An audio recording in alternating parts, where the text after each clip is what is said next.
begin by acknowledging that the land on which we gather is the territory of the Eastern Pequot, Golden Gussit, Lenape, Mashantucket Pequot, Mohican, Nipmuc, and Scotticoke peoples, who have stewarded this land throughout the generations. We thank them for their strength and resilience in protecting this land and aspire to uphold our responsibilities according to their example. First off, everybody, emergency exits. Got 2 in the front, 2 in the back. If there's for any reason an emergency, please just calmly walk to the exits. Content warnings. So it's Romeo and Juliet.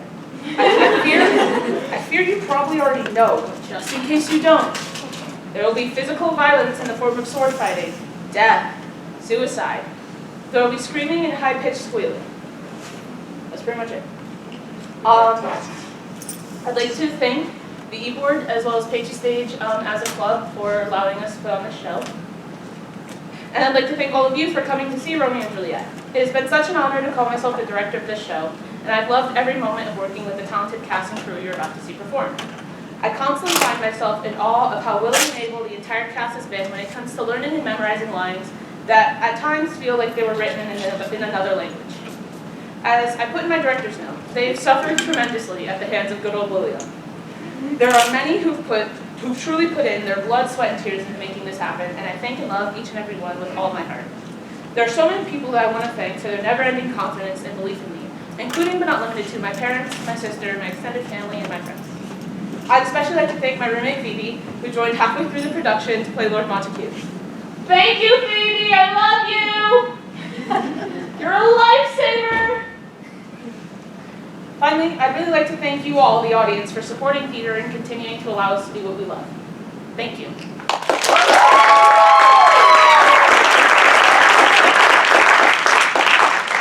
Without further ado, Romeo and Juliet.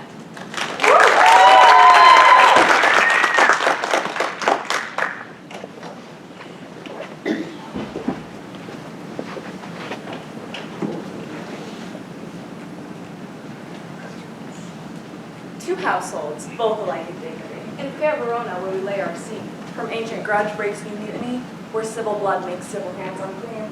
From forth the fatal loins, in these two foes, a pair of star-crossed lovers take their life, whose misadventure, piteous overthrows, doth in their deaths bury their parents' strife. The fearful passage of their death-marked blood, and continuance of their parents' rage, which, but in their children's end, is now the 2 hours traffic of our stage. But which if you with patient ears attend, what here shall miss our toil, shall strive to mend.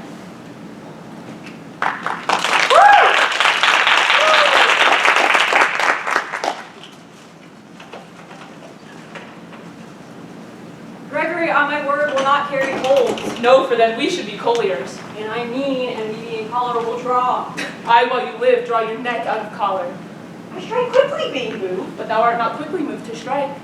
Dog of the house of Montague moves me.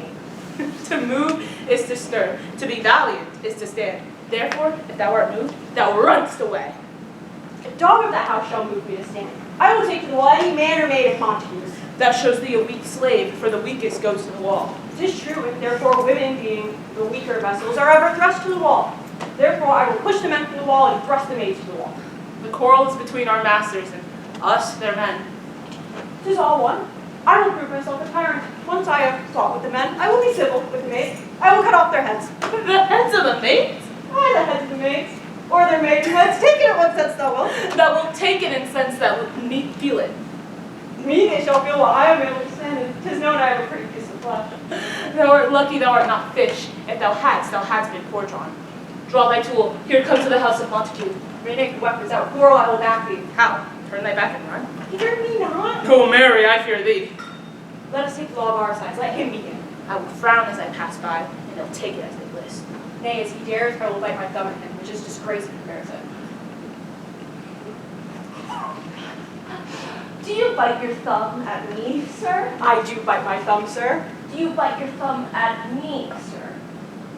It's the law of our side, if I say aye. No. No, sir, I do not bite my thumb at you, sir, but I do bite my thumb, sir. Do you quarrel, sir? Quarrel, sir? No, sir. But if you do, I am through you, sir. I would serve as good a man as you. No better. Well, sir. Say better, here comes one of my master's kinsmen. Yes, better, sir. You lie! Draw, you be man. Gregory, remember thy washing glove. Part, fools, put up your swords, you know not what you do. What art thou, John, among these heartless hinds? Turn thee, Benvolio, look upon thy death. I do but keep the peace. Put up thy sword, or manage it to part these men with me. What, drawn and talk of peace? I hate the word as I hate hell, all Montagues and thee. Come at thee, coward.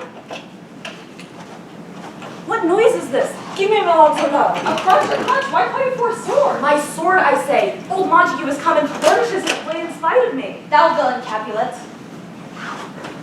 Rebellious subjects, enemies to peace, profaners of this neighbor's stained steel. On pain of torture, from those bloody hands, throw your mistempered weapons to the ground. And hear the sentence of your moved prince. 3 civil brawls, bred of an airy word by thee, O Capulet and Montague, have thrice disturbed the quiet of our streets, and made Verona's ancient citizens cast by their grave-seeming ornaments, to wield old partisans, in hands as old, cankered with peace, to parch your cankered hate. If ever you disturb our streets again, your lives will pay the forfeit of the peace.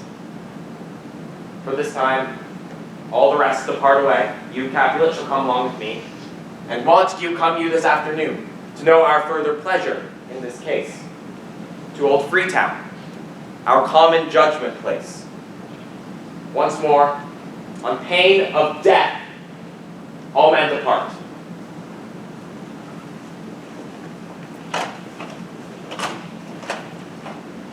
Who set this ancient quarrel anew abroach? Speak, nephew, were you by when it began? Here were the servants of your adversary, and yours, close fighting ere I did approach. I drew to part them. In the instant came the fiery Tybalt with his sword prepared. While we were interchanging thrusts and blows, came more, and fought, part and part, till the prince came, who parted either part. Where is Romeo? Saw you him today? Right glad I am, who is not at this fray. My lord, an hour before the worshipped sun peered forth the golden window of the east. A troubled mind drove me to walk abroad. So early walking did I steer some. Towards him I made, but he was ware of me and stole into the covert of the wood. I, measuring his affections by my own, which then most sought where most might not be found, being once amended by my very self, pursued mine we were not pursuing his, and gladly shunned you glad they fled from me. Many a morning hath he there been seen, with tears augmenting the fresh morning dew. Eyed into clouds, more clouds with his deep sighs. Away from light steals home my heavy sun, and in his private chamber he pens himself. Shuts up his windows, locks fair daylight out, makes himself an artificial night. Black and portentous must his humor prove, unless good counsel may the cause remove. My noble lord, do you know the gods? I neither know of it nor can learn of him. Have you important him by any means? Both by myself and many others, but he his own affections counselors to himself. I will not say how true, but to himself, so secret and so close, so far from sounding and discovery, as the bud bit with an envious worm, ere he spread his sweet leaves to the air, or dedicate his beauties to the same. Could we but learn from whence his sorrow grows, we would as one could cure us know. See where he comes. So please you, step aside. I'll know his grievance or be much denied. I would thou wert so happy by thy stay. To hear your shift, I'll wed. Good morrow, cousin. Is the day so young, but new struck time? Why me? Sad hours seem long. Was that my father that went in so fast? It was. What sadness lengthens Romeo's hours? Not having that which having makes them short. In love? Out. Of love? Out of her favor where I am in love. Alas, that love, so gentle in his view, should be so tyrannous and wroth with proof. Alas, that love, whose view is muffled still, should without eyes see pathways to his will. Where shall we dine? Oh me, what fray was here? Yet tell me not, for I have heard it all. Here's much to do with hate, but more with love. Why then, O brawly love, O loving hate, O anything of nothing first create? This love feel I, that feel no love in this. Dost thou not laugh? No cause I rather weep. Good heart of what? At thy good heart's oppression. By such as love's transgression. Griefs of mine own lie heavy in my breast, which thou wilt propagate to have it pressed with more of thine. This love that thou hast shown to have had more grief to too much of mine own. Love is a smoke made with the fume of sighs, what is it else? A madness most discreet, a choking gall and a preserving sweet. Farewell, my cousin. Soft, I will go along, and if you leave me so, you do me wrong. Tut, I have lost myself. I am not here, this is not Romeo, he's some other rare. Tell me in sadness, who is it you love? What, shall I groan and tell thee? Oh, my No, but sadly, tell me who. A sick man in sadness makes his will, a word ill urged to one that is so ill. In sadness, cousin, I do love a woman. I aim so near when I supposed you love. Right, good markman. Right for mark, sure, cuz as soon as hit. Well, in that hit you miss. She'll not be hit with Cupid's arrow. She hath Diane's wit, and in strong proof of chastity well armed. From love's weak, childish bow she lives uncharmed. She will not stay the siege of loving terms. Oh, she is rich in beauty, only poor, that when she dies, with beauty dies her store. Then she hath sworn that she will still live chaste? She hath, and in that sparing makes huge waste. Her beauty starved with her severity, cuts beauty off from all posterity. She is too fair, too wise, wisely too fair to merit bliss by making me despair. She hath forsworn to love, and in that vow do I live dead, but live to tell it now. Be ruled by me. Forget to think of her. Teach me how I should forget to think. By giving liberty unto thine eyes, examine other beauties. 'Tis the way to call hers exquisite and question more. These happy masks that kiss fair ladies' brows, being black, puts us in mind they hide the fair. What doth her beauty serve, but as a note where I may read who passed that passing fair? Farewell, cuz thou canst not teach me to forget. I'll pay thy doctrine or else die in debt.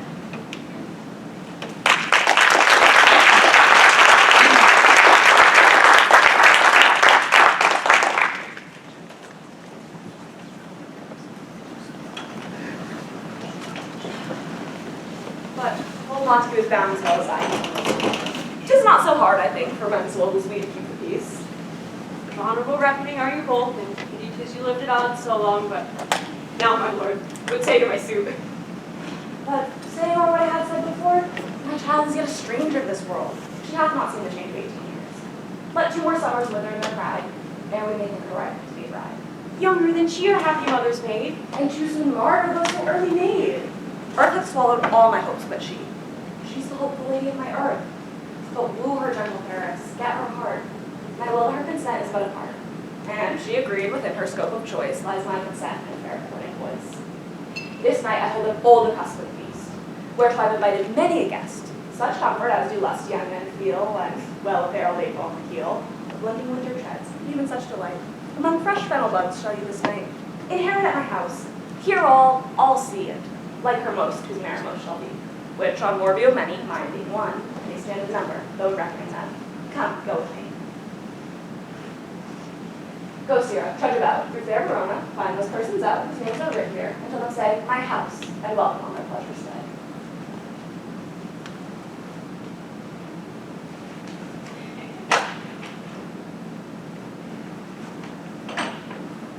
Find them out whose names are writ here.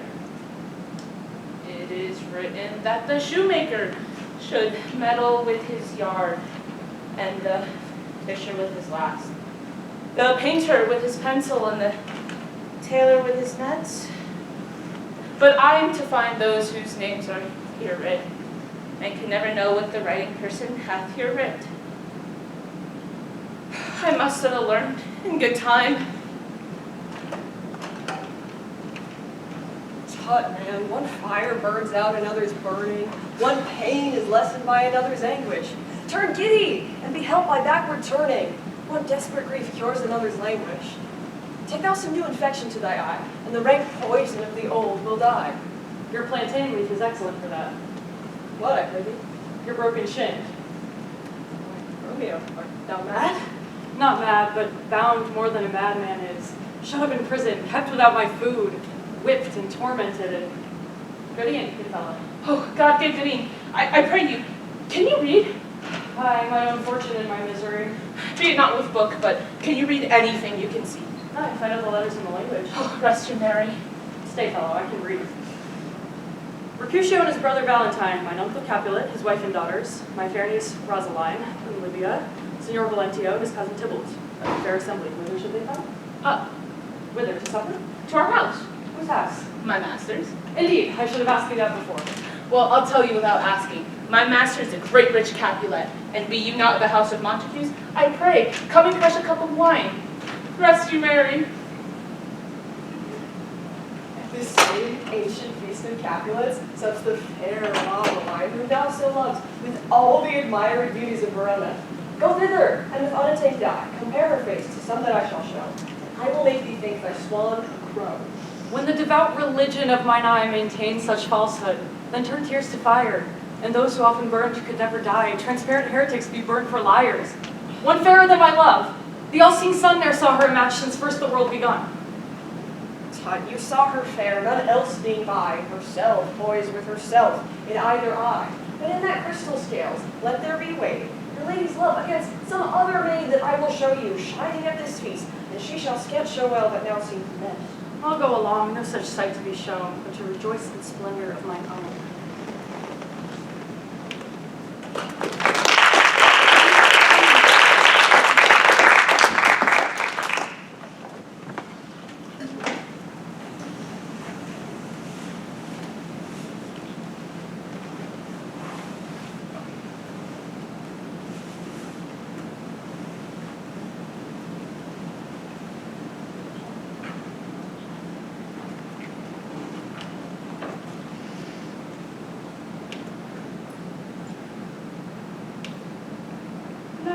Where's my daughter? Call her forth to me. By my maidenhead at 17 I bade her come. Why, lamb, why, ladybird?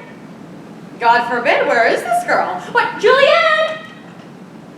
Who now? Who calls for your mother? Madam, I'm here. What is your will? This is the matter. Nurse, you leave a while. We must talk in secret. Nurse, come back again. I have to know lady that hear our counsel. Notice my daughter's of a pretty age. Faith, I can tell her age in 10 hours. She's not 18. I'll lay 18 on my teeth, and yet to my teen be it spoken I have but 4. She is not 18. How many days now until Lambicide? A fortnight in odd days. Even or odd of all the days in the year? Come Lambda's eve at night shall she be 18. Oh, Susan and she, God rest all Christian souls. Susan was of an age. Oh, well, Susan's with God now. She was too good for me. But, as I said, come Lambda's eve at night shall she be 18. Oh, that shall she. Mary, I remember it well. 'Tis since the earthquake now, but 15 years? Huh. And she was weaned. I never shall forget it. My lord and you were then at Mantua. Nay, I do bear brain. But as I said, when it did taste the wormwood on the nipple of my dug and felt it bitter, oh, pretty fool, to see a tetchy and fall out with the dug. Shame, quoth the dove house. 'Twas no need I trow to bid me trudge. And since that time it's been but 15 years, for then she could stand high lone. You see, by the road she could have run and waddled all about, for even the day before, my husband, she fell and broke her brow, and you see my husband took her up. Oh, he was a merry man. Yea, quoth he, dost thou fall upon thy face? Thou wilt fall backwards when thou hast more wit, will thou not, Jewel? And by my holiday, the pretty wretch left crying and said, I, oh, to think now how a jest shall come about. I warrant and I shall live 1,000 years. I never shall forget it. Will thou not, Jewel? Enough of this. I pray thee, hold thy peace. Yes, madame.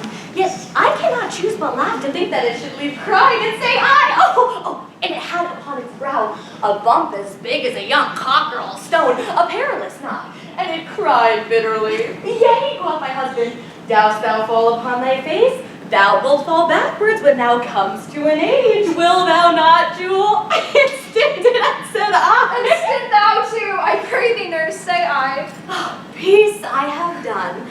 Oh, God mark thee to his grace. Thou wast the prettiest babe that e'er I nursed.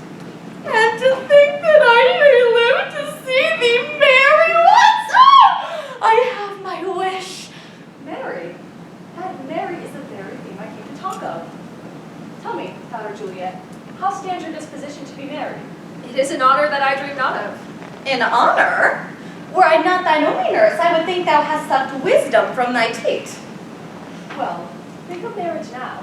Younger than you, here in Verona, ladies of esteem are already made mothers. By my count, I was your mother much upon these years that you are now a maid. Thus, then, in brief, the valiant Paris seeks you for his love. A man, young lady. Lady, such a man as all the world, why, he's a man of wax. Verona summer hath not such a flower. Oh, he's a flower. In faith, a very flower. What say you? Do you love the gentleman? This night you shall behold him at our feast. Read over the volume of young Paris's face and find delight writ there in beauty's pen. Examine every married lineament and see how one another blends and contend. And what obscure and fair volume lies, quite written in the margin of his eyes? This precious book of love, this unbound lover, to beautify him only lacks a cover. The fish lives in the sea, and 'tis much pride, for fair within the fair within to hide. That book, in many's eyes, doth share the glory, and in gold-clasped locks in the golden story. So, shall you share all that he doth possess, by having him making yourself no less? No less, nay bigger. Women grow by men. Speak briefly. Do you like a Paris's love? I'll look to like if looking liking move, but no more deep will I dart mine eye than your consent gives strength to make it fly. Madame, the guests are come. Supper served up. You called. My young lady asked for the nurse. Curse in the pantry and everything in extremity. I must hence you to wait. I beseech you, follow straight. We follow thee. Go, girl. Seek happy nights to happy days.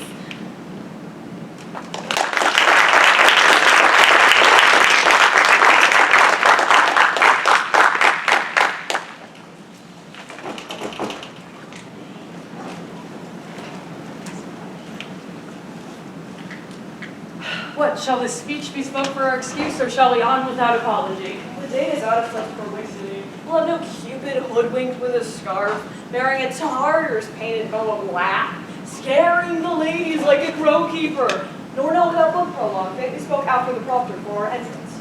But let them measure us by what they will. We'll measure them a measure and be gone.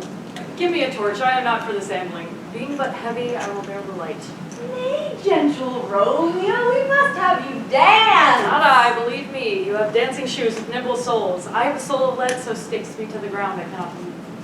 You are a lover. Borrow Cupid's wings and soar with them above a common bound. I am too sore and pierce it with his shaft to soar with his light wings. And so bound, I cannot bound a pitch above dull low. Under love's heavy burden do I sink. And to sink in it should be burden love. Too great oppression for a tender thing. Is love a tender thing? It is too rough, too rude, too boisterous, and it pricks like a thorn. If love be rough with you, be rough with love. Prick love for pricking, you beat love down. Hand me a case to put my visage in. A visor for a visor. What care I, what curious eye doth note deformities? Here are the field brows shall blush for thee. Come, knock and enter. No sooner in, but every man betaken to his legs. A torch for me. Let wantons light of heart tickle the senseless rushes with their heels, for I am proverb with the grandsire phrase. I'll be a candle holder and look on. The day was ne'er so fair, and I am done. Tut does the mouse, the constable's own work. If thou art done, we'll draw thee from the mire, or, save your reverence, love, wherein thou stickest up to the ears. Now come, we burn daylight. Oh, Nay, that's not so. I mean, sir, in delay we waste our lights. In vain light lights by day. Take our good meaning, for our judgment sits 5 times in that ere once in our 5 wits. I dreamt a dream tonight. And so did I. Well, what was yours? That dreamers often I lie. bet asleep where they do dream things true. Oh! Then I see Queen Mab hath been with you. She is the fairy's midwife, and she comes in shape no bigger than an agate stone on the forefinger of an alderman, drawn with a team of little atomized over men's noses as they lie asleep. Her wagon spokes, made of long spinner's legs, her covers of the wings of grasshoppers, her traces of the smallest spider webs, her collars of the moonshine's watery beams, her whip of cricket's bone, the lash of film, her wagoner a small gray-coated gnat, not half so big as a round little worm pricked from the lazy finger of a maid. Her chariot is an empty hazelnut made by the joiner squirrel or old grub, time of a mind, the fairies coachmakers. And in this state, she gallops night by night through lovers' brains, and then they dream of love. On courtiers' who dream on curtsies straight, or lawyers' fingers, who straight dream on fees, or ladies' lips, who straight on kisses dream. Which oft the angry mab with blisters place, because their breaths with sweetmeats tainted are. Sometimes comes she, or courtier dreams, and then dreams he of smelling out a suit, and sometimes comes she, with a tied pig's tail, tickling a parson's nose as he lies asleep, and then dreams he of seeking out another benefits. Sometimes she dreamt for a soldier's neck, and then dreams he of cutting foreign throats, of breeches, ambuscados held 5 fathoms deep, and then anon drums in his ear, at which he starts and wakes, and being thus frightened, swears a prayer or two and sleeps again. This is the very man that plats the manes of horses in the night, and bakes the elf locks in foul sledge hairs, which once untangled much misfortune bodes. This is she that, when maids lie on their backs, presses them and learns them first to bear, making them women of good carriage. And this is she! Peace, peace, Mercutio, peace. Thou talk'st of nothing. True, I talk of dreams, which are the children of an idle brain, begot of nothing but vain fantasy, which is as thin of substance as the air, and more inconstant than the wind, who woos even now the frozen bosom of the north, and being angered, puffs away from thence, turning aside to the dew-dropping south. This wind you talk of blows us from ourselves. Supper is done and we shall come too late. I fear too early, for my mind misgives some consequence, yet hanging in the stars shall bitterly begin his date with this night's revels. Expire the term of a despised life closed in my breast by some vile forfeit of untimely death. But he that hath the steerage of my course direct my sail. On, lusty gentlemen!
Welcome, gentlemen, ladies that have their toes unplaced and points to walk about with you.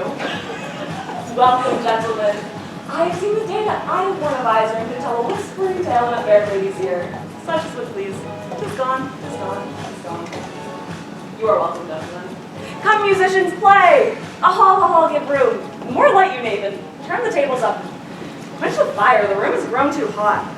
Ah, Sarah, this unlooked for sport comes well. Nascent, good cousin Capulet. For you and I are past your dancing days. How long is it now since last yourself and I were unmasked? By Our Lady, 30 years. What, man? 'Tis not so much. 'Tis not so much. 'Tis since the nuptial Lucentio, come Pentecostus comes visited. Some 25 years and then we masked. Nay, 'tis more. 'Tis more. His son is elder, sir. His son is 30. Will you tell me that? His son was but a ward 2 years ago. What lady's that which doth enrich the hand of yonder knight? I know not, sir. She doth teach the torches to burn bright. Seems she hangs upon the knife as a rich jewel in an Ethiop's ear. Beauty too rich for use, for earth too dear. The measure done, I'll watch her place of stand, and touching hers make blessed my rude hand. My heart loved till now. Forswear its sight, for I ne'er saw true beauty till this night. This, by his voice, should be a Montague. Fetch me my rapier, boy. There's the slave. Come hither with an antic face, to fleer and scorn at her solemnity, by the stock and honor of my kin, to strike him dead, I will not sin. Why, how now, kinsman? Wherefore scorn you so? Uncle, this is a Montague, our foe, a villain who is hither come in spite to fleer at her solemnity this night. Young Romeo, is it? 'Tis he, that villain Romeo. Content be Gentiles. Let him alone. He bears him like a portly gentleman, and to say truth, Rona brags of him to be a virtuous and well-governed youth. I would not for the wealth of all this town here in my house with disparagement. Therefore, patient, put off these crowns. It is my will, the which without respect, show a fair presence. Fits when such a villain is against, I'll not endure. He shall be endured. What good boy I say he shall. Am I the master here or you? Go to. Do not endure him. God shall mend my soul. He'll make a mutiny among my guests. He'll set a cockle. You'll be the man. Oh, 'tis a shame. Go to, go to. You're a saucy boy, is it so indeed? This trick may chance to scathe you. I know what, you must contrary me. Marriage his time. Well said, my hearts. You are a pringcox, though. Be quiet, or more light, more light. For shame, I'll make you quiet. What cheerly, my hearts. Patience perforce with willful choler meeting makes my flesh tremble in their different greeting. I'll withdraw, but this intrusion, now singing sweet, will convert to vicious gall. If I profane with my unworthiest hand this holy shrine, the gentle sin is this: my lips, two blushing pilgrims, ready stand to smooth that rough touch with a tender kiss. Good pilgrim, you do wrong your head too much. Which mannerly devotion shows in this? For saints have hands that pilgrims' hands do touch, and palm to palm is holy palmer's kiss. Have not saints' lips and holy palmers too? I, pilgrim, lips that they must use in prayer. Then, dear saint, let lips do as hands do. We pray. Grant thou lest faith turn to despair. Saints do not move, though grant for prayer's sake. Then move not, while thy prayers effective. Thus, by thine from my lips, my sin is purged. Then have my lips the sin that they have took. Sin from my lips, so trespass sweetly urged. Give me my sin again. You kissed by the book. Madame, your mother craves a word with you. What is her mother? Her mother is the lady of the house, and a good lady, but wise and virtuous. I nursed her daughter that she talked withal. Whatever man can lay hold of her shall have the shares. She a Capulet. With your account, my life is my foe's dead. Away, Vico. What is up with this? Aye, so I feared. The more is my arrest. Nay, gentlemen, prepare not to be gone. We have a trifling foolish banquet towards. Is it in so? Why then? I thank you all. I thank you, honest gentlemen. Good night. More light to my chamber, ho. Zero, but my bed waxes late. I'll to my rest. Come on then, let's to bed.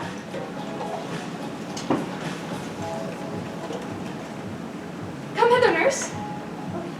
What is yon gentleman? Sound an air of old Tiberio? What's he now that is going out of door? Oh, I believe, Mary, that I think be young Petruchio. What's he that follows here that would not dance? Huh, I know not. Go ask his name. If you be married, my grave is like to be my wedding bed. Madame, his name is Romeo, and a Montague, the only son of your great enemy. My only love sprung from my only hate. Too early, seen, unknown, and known too late. Prodigious birth of love, it is to me that I must love a loathed enemy. What's this? What's this? Crime I learned even now of what I danced withal. Juliet! Anon, anon. We must away. The strangers are all gone.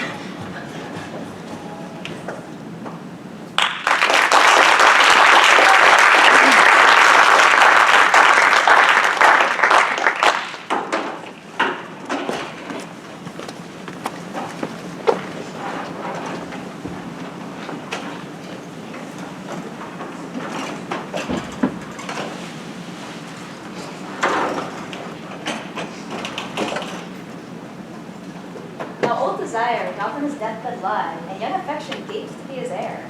That fair for which love grown for and would die, with tender Juliet matched, is now not fair. Now Romeo is beloved and loves again, alike bewitched by the charm of looks. But to his foe suppose he must complain?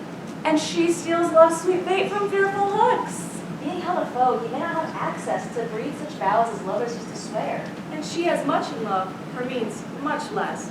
But passion lends them power, time means to me, tempering extremities with extreme sweet.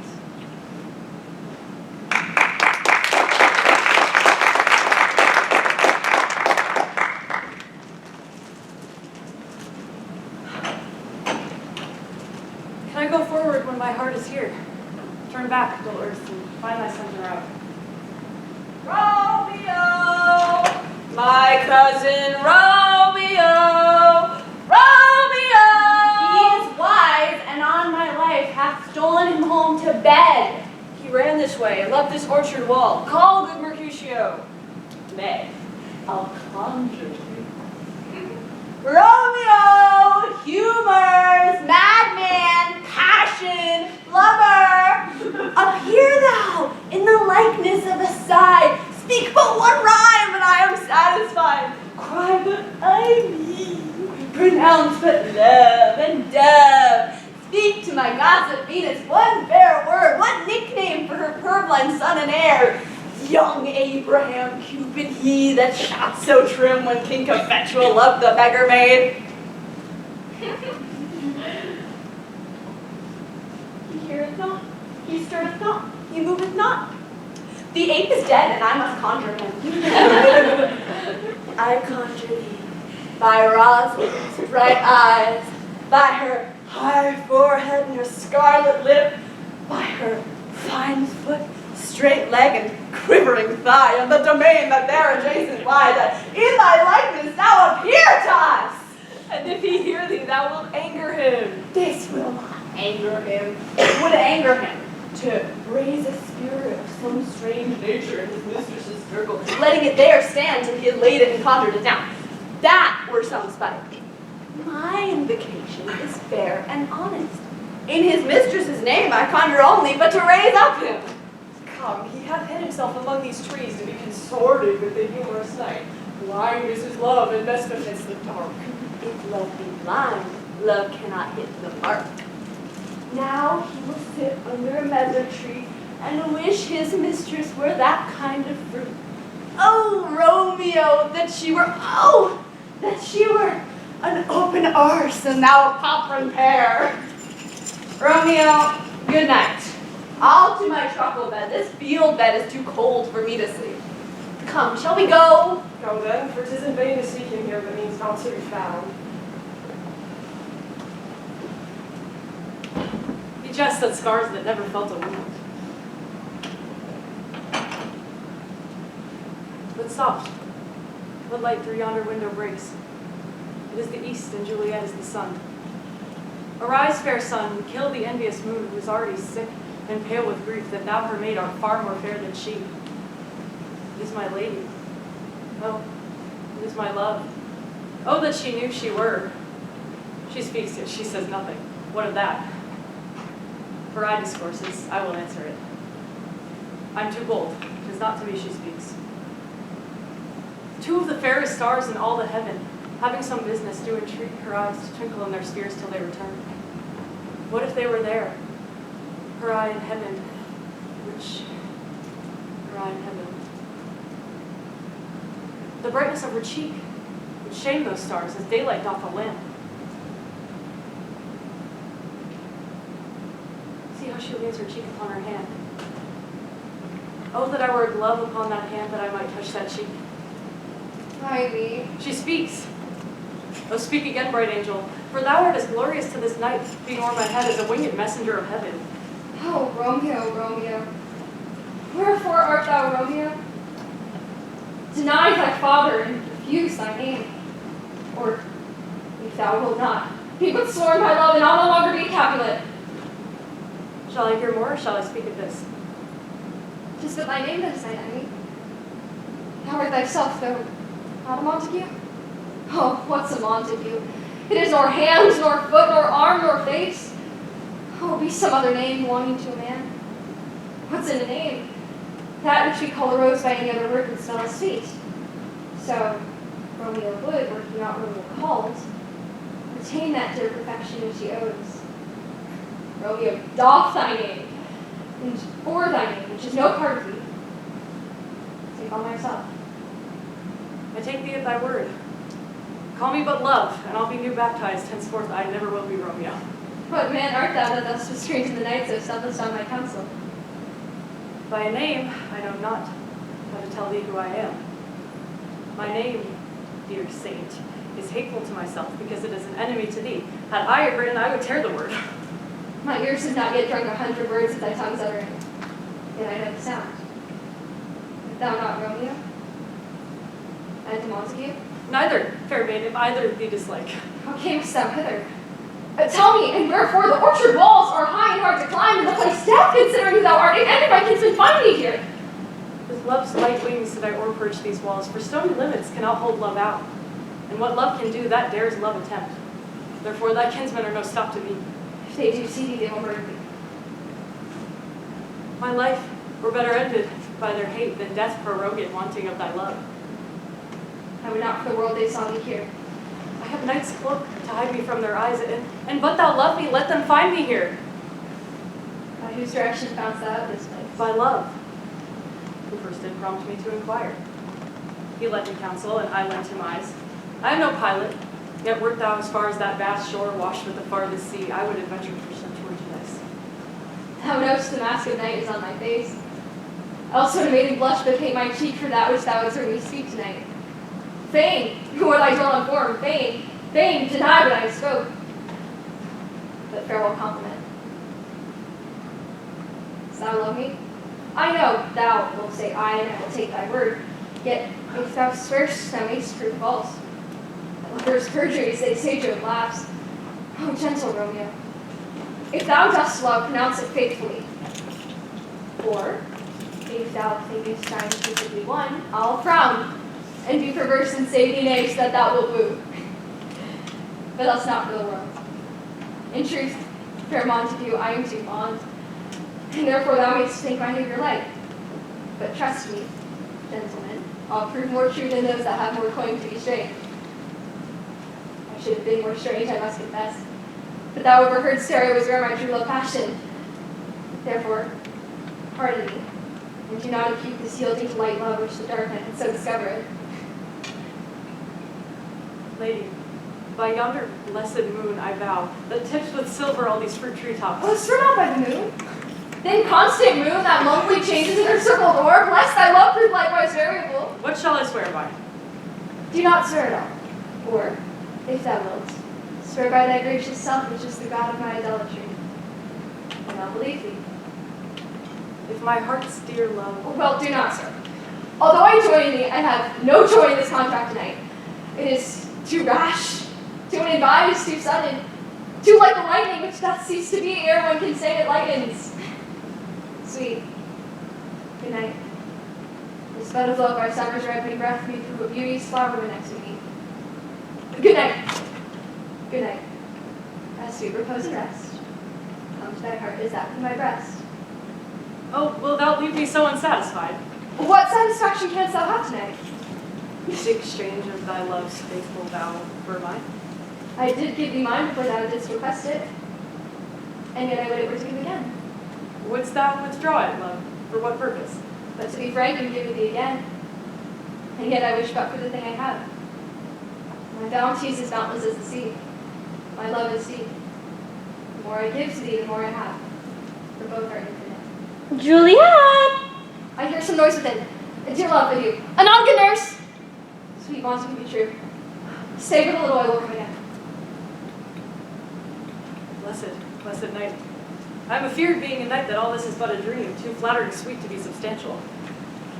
3 words, dear Romeo, and good night indeed. If that thy bent of love be honorable, thy purpose marriage, send me word tomorrow, by one that oft procured come to thee, where and what time thou wilt perform the rite. And all my fortunes at thy foot I'll lay, and follow thee, my lord, throughout the world. Madame! I come anon, but if thou meanst not well, I do beseech thee. Madame! By and by I come, to cease thy strife, and lead me to my grief. Tomorrow when I send. So thrive my soul. 1,000 times good night. 1,000 times the worse to want thy light. Love, goes toward love as schoolboys from their books, but love from love towards school with heavy looks. Hiss, Romeo, hiss! Oh, for a fountain's voice to lure this tassel gentle back again. Bondage is hoarse and may not speak loud. Else would I tear the cave at their lies and make your airy tongue more hoarse than mine with repetition of my Romeo. It is my soul that calls upon my name, Romeo, my dear. what o'clock tomorrow shall I send to thee? By the hour of 9. I will not fail. 'Tis 20 years till then. I forgot why I did call thee back. Then I shall stand here till thou remember it. I shall forget to have thee still stand there remembering how I loved thy company. And I'll still stand here to have thee still forgetting any other home but this. 'Tis almost morning. I would have thee gone, and yet no farther than wanton spur that lets it hop a little from his hand, like a poor prisoner in his discharge.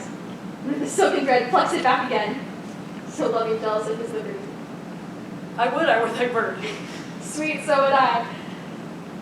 Yet I should kill thee with much cherishing. Good night. Good night. Parting is such sweet sorrow that I shall say good night till tomorrow. Sleep dwell in thine eyes, peace in thy breast. Would I were sleep, and peace so sweet to rest. Hence will I to my ghostly friar sell, his help to crave and my dear hap to tell.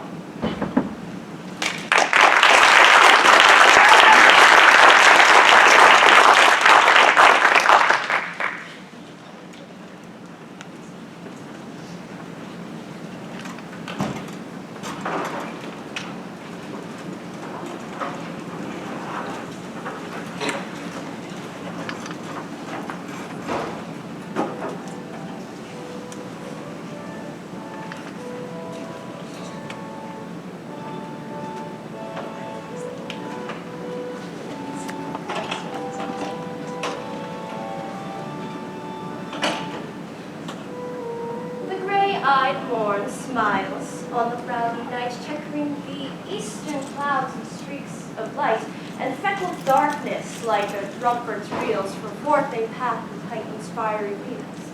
Now, ere the sun advances burning eye, the day to cheer and night stain to dry, I must upfill this osier cage of ours with baleful weeds and precious juiced flowers. Oh, mickle is the powerful grace that lies in plants, herbs, stones, and their true qualities, for not so vile that the earth doth live, but too some special the earth doth give. Within the infant rind of this weak flower, poison hath residence and medicine power. For this, being smelt, with each part cheers each part, being tasted stays all senses of the heart. Two such opposed kings encamp them still, and man as well as herbs, grace and goodwill. Where the worser is predominant, full soon the king of death eats up that plant. Good morrow, father. Woo! Benedicite, what early tongue so sweet salute me, young son, it argues of distempered head, so soon to bid good morrow to my bed. Therefore thy earliness doth me assure thou arouse with some distemperature. Or, if not so, then here I hid it right. Our Romeo hath not been invented. That last is true. Sweeter rest was mine. Pardon sin. So with Rosaline. With Rosaline, my ghostly friar, no. I've forgotten that name, and that name's well. That's my good son. But where hast thou been then? I'll tell thee, ere thou ask it me again. I've been feasting with mine enemy, where on a sudden one hath wounded me, that's by me wounded. Both our solutions within thy help and holy physic lies. I bear no hatred, blessed man, for lo, my intercession likewise steads my foe. Be plain, good son, homely in thy drift, riddling confession finds, but riddling shrift. And plainly know my heart's dear love is set on the fair daughter of rich Capulet. As mine is set on hers, so hers is set on mine, and all combined save what thou must combine by holy marriage. When and where and how we met, we wooed and made exchange of vow, I'll tell thee as we pass, but this I pray, that thou consent to marry us today. Oh, holy Saint Francis, what changes here? Is Rosaline that love did so dear so soon forsaken? Young men's love lies not truly in their hearts, but in their eyes. Jesu Maria, dear bride, hath washed thy sallow cheeks away. For Rosaline, how much salt water thrown away in waste to season love doth not taste. If e'er were thou and these woes thine, all of these woes were all for Rosaline. Thou chidest me often for loving Rosaline, For doting, not loving people. and bound'st me very love. Not in a grave to lay in one another out to have. I pray thee, chide me not. Her I love now, doth grace for grace and love for love allow. The other did not so. Oh, she knew well, I read by ropes, I could not spell. But come, young waver, come, go with me, for my alliance may so happy be to turn your household's rancor to pure love. Oh, let us hence, I stand on sudden haste. Wisely and slow, they stumble that run fast.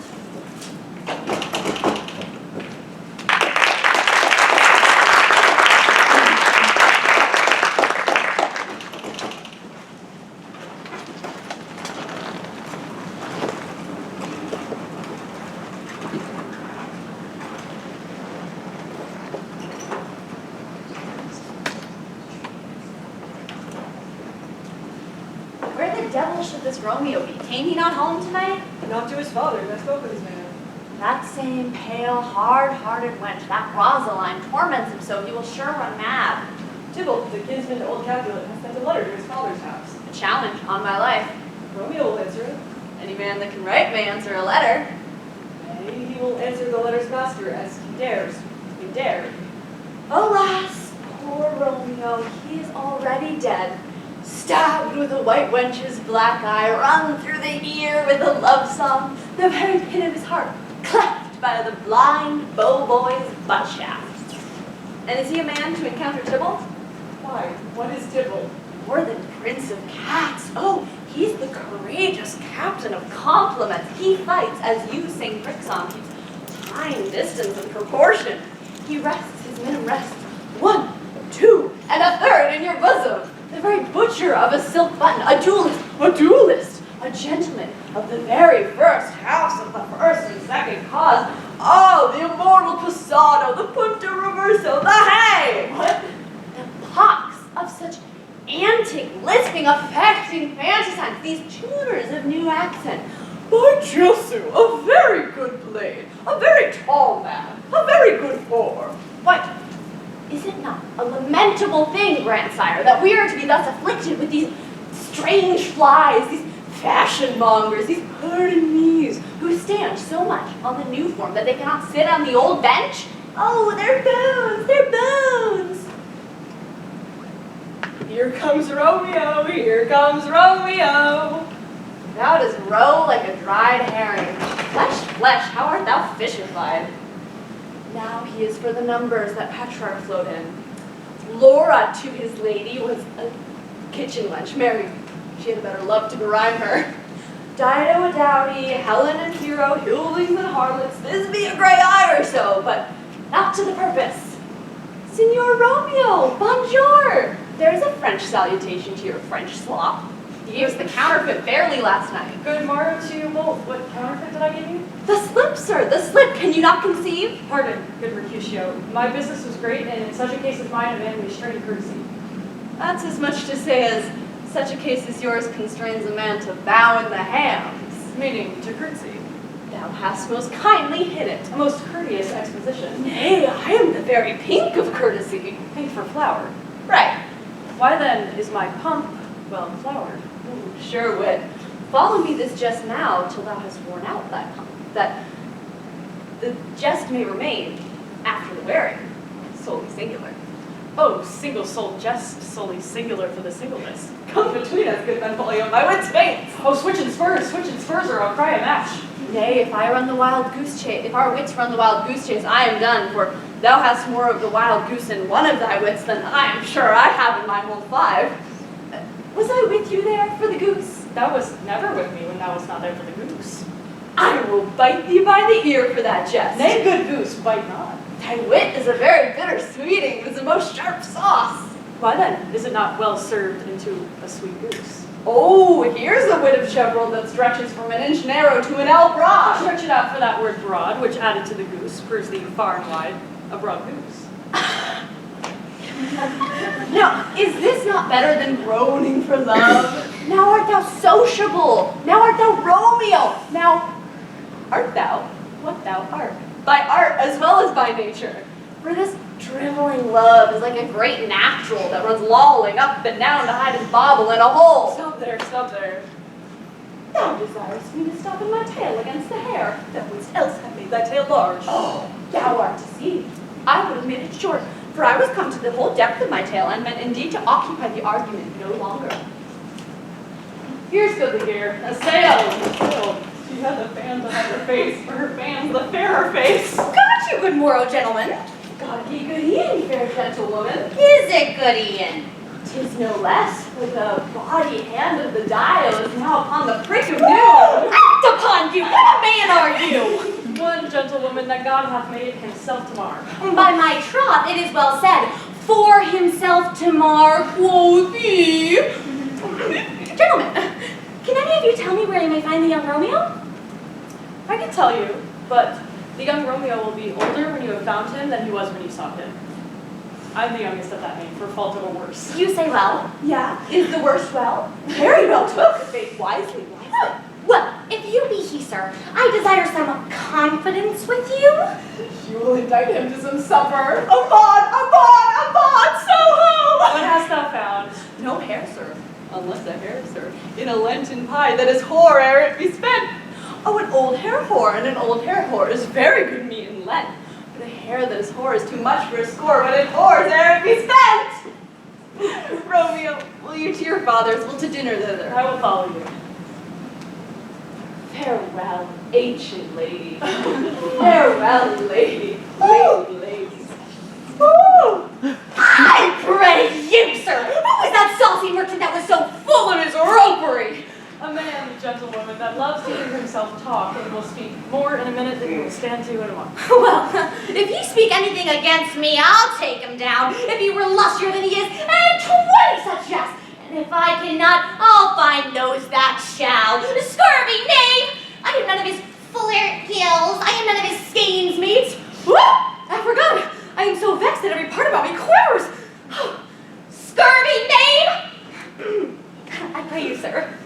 A word. As I told you, my young lady bid me inquire you out. What she bid me say, I will keep to myself. But first, let me tell you, if you should lead her down a fool's paradise, as they say, it would be a very gross kind of behavior, as they say. For the gentlewoman is young, and therefore, if you should deal double with her, sir, truly, sir, it would be a very ill thing to be offered to any gentlewoman, and a very weak dealing. Nurse, commend me to thy lady and mistress, I protest unto thee. Good heart, any faith I will tell her as much. Oh, she will be a joyful woman. What wilt thou tell her, nurse? Thou dost not mark me. I will tell her, sir, that you do protest, which, as I take it, is a gentlemanlike offer. Bid her devise some means to come to Shirk this afternoon. There she shall, at Friar Lawrence's cell, be shrived and married. Here's for thy Oh, no, sir, not a penny. Go to, I say you shall. Oh, this afternoon, sir, for she shall be there. And stay, good nurse, behind the abbey wall. Within the hour, my man shall be with thee, and bring thee cords made like a tackled stair, which to the high topgallant of my joy must be my convoy in the secret night. Farewell, be trusty, and I'll quit thy pains.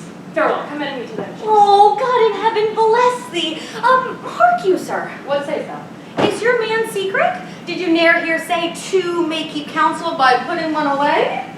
To warn thee, my man's as true as steel. Oh, but good. My lady is, the sweetest lady. Oh, when 'twas a little prating thing. You see, there's this nobleman in town, one Paris, that would fain lay knife on board. But she, good soul, would as lief as see a toad, a very toad, to see him. Oh, sometimes I anger her and tell her that Paris is the proper man. But I warrant when I do, she looks as pale as any cloud in the versal world. I mean, do not Romeo and Rosemary both begin with a letter? Aye, yours both with an R, what's that? Oh, Mocker, that's the dog's name. R is for the... No, I know it begins with some other letter. And she had the prettiest sentences of it, of you and Rosemary, that it would do you good to hear it, sir. Commend me to thy lady. Aye, 1,000 times.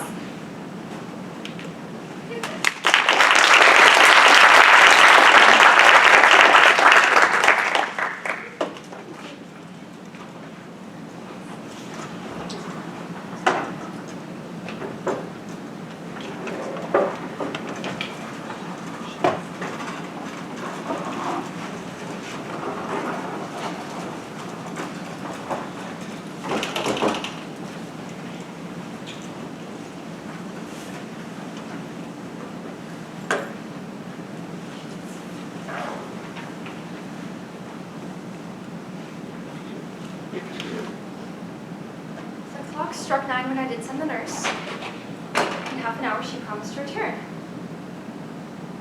Perchance she cannot meet with him? That is not so. Oh, she is lame. Love's herald should be thoughts which 10 times faster glide from the sun's beams, driving back shadows over luring hills. Therefore do nimble pinning doves draw love, and therefore hath the wind swift Cupid wings. Now is the sun upon the hindmost hill of this sage journey, and from 9 till 12 is 3 long hours, yet she is not come. Had she affections and warm youthful blood, she would be as swift in motion as a ball. My words would bandy her to my sweet lovingness to me.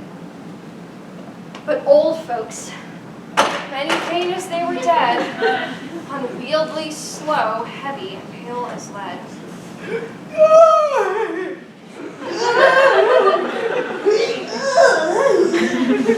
Oh, God, she comes! Oh, honey, nurse, what news? Can stuff out with him? No, good. Sweet nurse. So old. Oh, Lord, why look this so sad? Don't need to be sad yet, tell them merrily. Oh, if good, thou shamest the music of sweet news by playing it to me with so sour a face. Oh, I am weary. Give me leave a while. Fie, how my ancient bones ache. Oh, what a jaunt have I! Oh, I would thou hast my bones and I thy news. Nay, come, I pray thee. Speak. Good nurse, speak. So, what haste? Can you not stay a while? Don't you see that I am out of breath? How art thou out of breath? Thou hast breath to say to me that thou art out of breath. The excuse that thou dost make this delay is longer than the tale that thou dost excuse. Is thy news good or bad? Answer that and I'll state the circumstance. Let me be satisfied. Is it good or bad? Well, you have made a simple choice. You know not how to choose a man. Romeo? Oh, no, not he.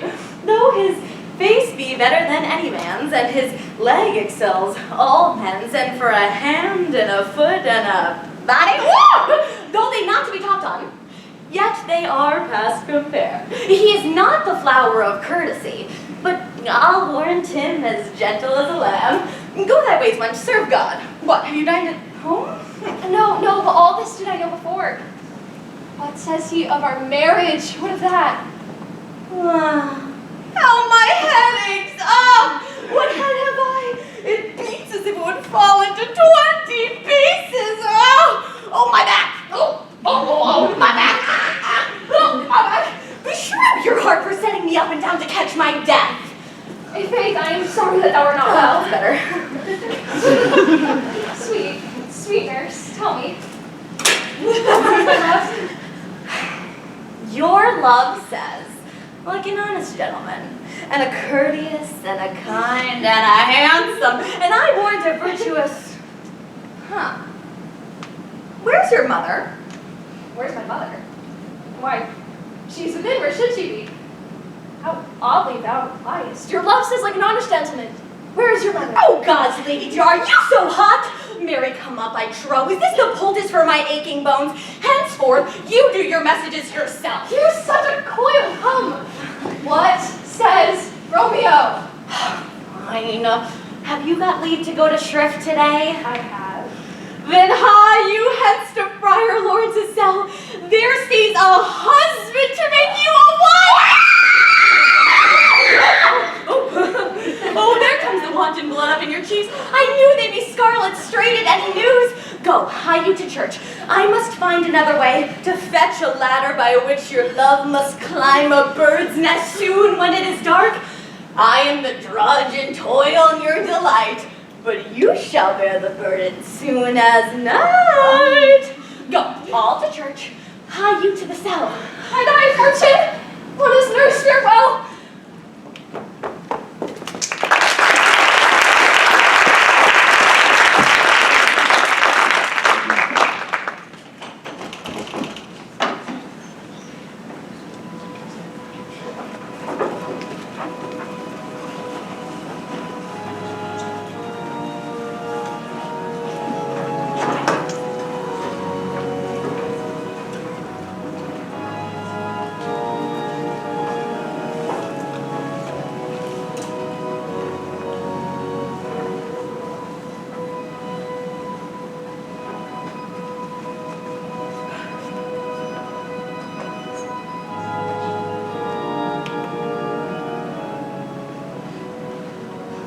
So smile the heavens upon this holy act that after hours chide us not. Amen, amen.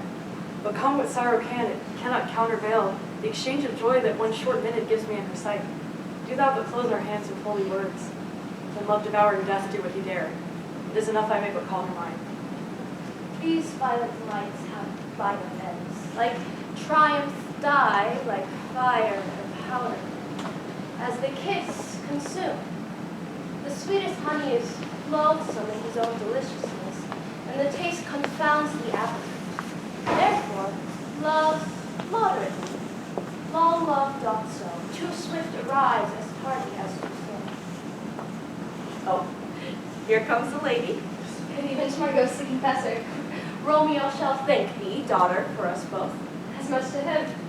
Else it is thanks too much. Ah, dear Juliet, the measure of thy joy be heaped like mine, and that thy skill be more to blazon it, than sweeten with thy neighbor air. Let rich music's tongue enfold the imagined joy that both receive neither by this dear captain. You can see, more rich in matter than in words, brags of the substance not ornament.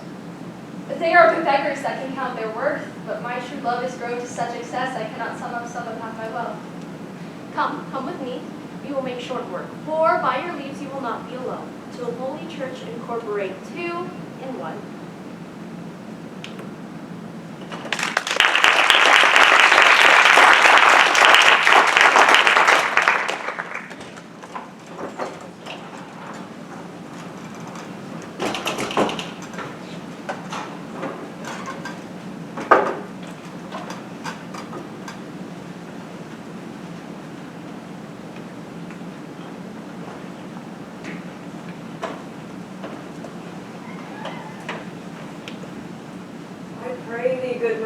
Let's retire. The day is hot, the capitals are abroad, and if we meet them, we shall not escape a brawl. For now these hot days is the mad blood stirring. Thou art like one of those fellows that, when he enters the confines of a tavern, claps me his sword upon the table and says, God send me no need of thee, and, by the operation of the second cup, draws him on the drawer when indeed there is no need. Am I like such a fellow? Come, thou art as hot as the jack of any in Italy, and as soon moved to be moody, and as soon moody to be moved. And what to? Nay, and there were two such we should have none shortly, for one would kill the other. Thou wilt quarrel with a man that hath a hair more or a hair less in his beard than thou hast. Thou wilt quarrel with a man for cracking nuts, having no reason, because thou hast hazel eyes. What eye but such an eye would spy out such a quarrel? Thou hast quarreled with a man for coughing in the street and waking thy dog that hath lain asleep in the sun. Didst thou not fall out with a tailor for wearing his new doublet before Easter? With another for tying his old shoes with new ribbon? And yet thou wilt tutor me from quarreling.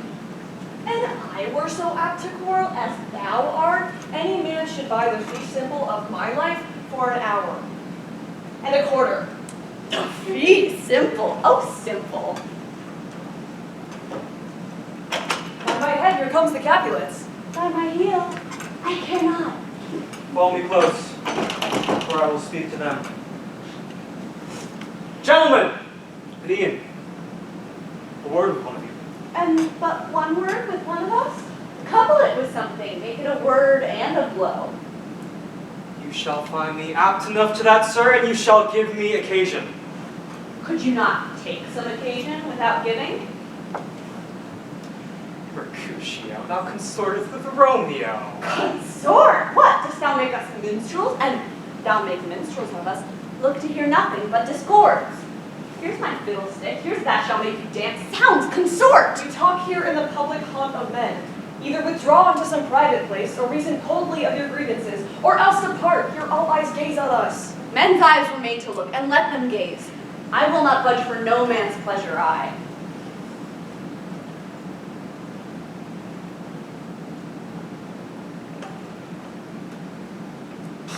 Peace be with you, sir. Here comes my man. But I'll be hanged if he wears your livery. Marry, go before the field and he'll be your follower. Your worship in that sense may call him man. Romeo! Romeo, the love I bear thee can afford no better term than this. Thou art a villain. Tybalt, the reason I have to love thee doth much excuse the appertaining rage to such a greeting. Villain am I none, therefore farewell, I see thou knowest me not. I shall not excuse the injuries thou hast done to me. Therefore turn and draw. I do protest I never injured thee, but love thee better than thou canst devise, till thou shalt know the reason of my love. And so, good Capulet, whose name I tender as dearly as mine own, be satisfied. Oh, calm, dishonorable, vile submission! All the staccato carries it away. Tybalt, you rat catcher, will you walk? What wouldst thou have with me? Good king of cats, nothing but one of your matted lies, that I mean to make bold withal, and as you shall use me hereafter, drive me the rest of the 8. Will you pluck your sword out of his pilcher by the ears? Make haste, lest mine be about your ears ere it be out. I am for you. Good Mercutio, put thy rapier up. Come, sir, your passado. Drop Benvolio, beat down their weapons! Tybalt, Mercutio! Gentlemen, for shame forbear this outrage. The prince hath expressly forbid this bandying in Verona streets. Tybalt, good Mercutio!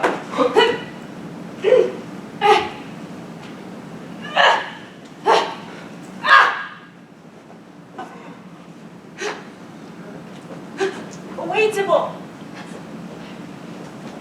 I am hurt. A plague of both houses, I am sped. Is he gone and have nothing? What, art thou hurt? Aye, a scratch. Mary, 'tis enough. Where is my page? Go quickly, fetch a surgeon. Courage, man, the hurt cannot be much. No, 'tis not so wide as a church door, nor so deep as a well, but 'tis enough. 'Twill serve. Ask for me tomorrow, and you shall find me a grave man. I am peppered, I warrant, for this world. Zounds! A dog, a rat, a mouse, a cat to scratch a man to death? A braggart, a rogue, a villain who fights by the book of arithmetic? Why the devil came in between us? I was hurt under your It's arm! not all for the best. Help me into the house, Benvolio, or I shall faint. A plague of both your houses! They have made worms meat of me. I have it, and soundly too. Your houses! This gentleman, the prince's near ally, my very friend, hath felt this mortal hurt in my behalf. My reputation stained with Tybalt's slander. Tybalt that an hour hath been my cousin. Sweet Juliet, thy beauty hath made me effeminate, and in my temper soft and valor steel. Romeo, brave Mercutio is dead. That gallant spirit hath aspired the clouds, which too untimely here did scorn the earth. This day's black fate on more days doth depend. This but begins the woe others must end. Here comes the furious Tybalt back again. Alive in triumph and Mercutio slain. Away to heaven, respected lenity, and fire and fury be my conduct now. Now, Tybalt, take back that villain that late thou gavest me. For Mercutio's soul is but a little way above our heads, staying for thine to keep him company. Either thou, or I, or both must go with him. Thou wretched boy that didst consort him here, shalt with him hence. This shall determine that.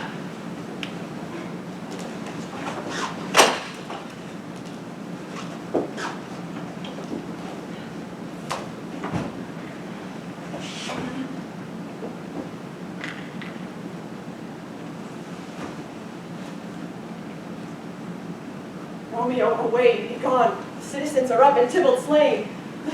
The prince will doom thee death if thou art taken. Hence, be gone, away. I am fortune's fool. Why dost thou stay? Where are the vile beginners of this fray? Oh, noble prince, I can discover all the unlucky manage of this fatal brawl. There lies the man slain by young Romeo, that slew thy kinsman, brave Mercutio. Tybalt, my cousin, oh, my brother's child, oh, prince, oh, cousin, husband, oh, what is spilled to my dear kinsman. Prince, as thou art true, for blood of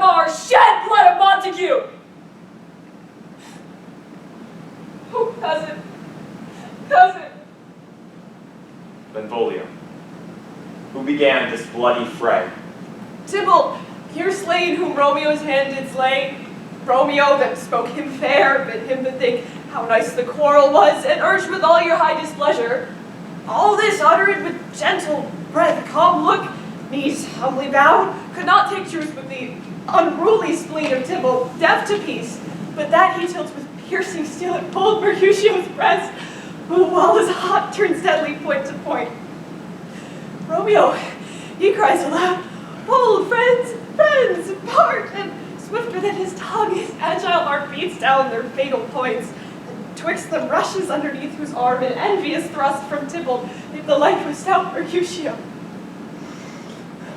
And then Tybalt fled, but by and by comes back to Romeo, who had but newly entertained revenge. To they go like lightning, for ere I could draw to part them was stout Tybalt slain. And as he fell, did Romeo turn and fly. This is the truth, or let Benvolio die. He is a kinsman to the Montague. Affection makes him false. He speaks not true. Some 20 of them fought in this black strife. And all those 20 could but kill one life. I beg for justice, which thou, prince, must give. Romeo slew Tybalt.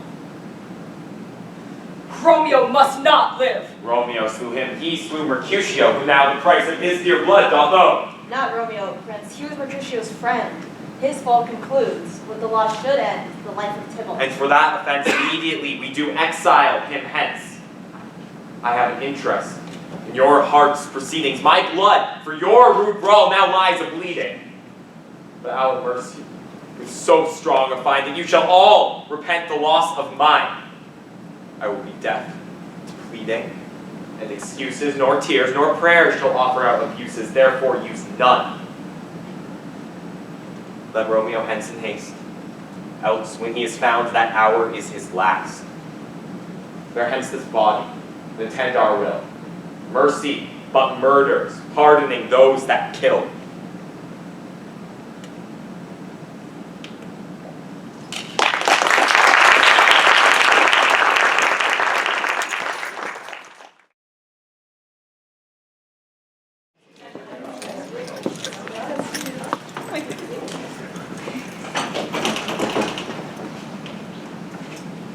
Gallop apace, you fiery-footed steeds, towards Phoebus' lodging. Such a wagoner's phaeton would whip you to the west and bring cloudy night immediately. Spread thy close curtain, love performing night, that runaways' eyes may wink. And Romeo, leap to these arms untalked of and unseen.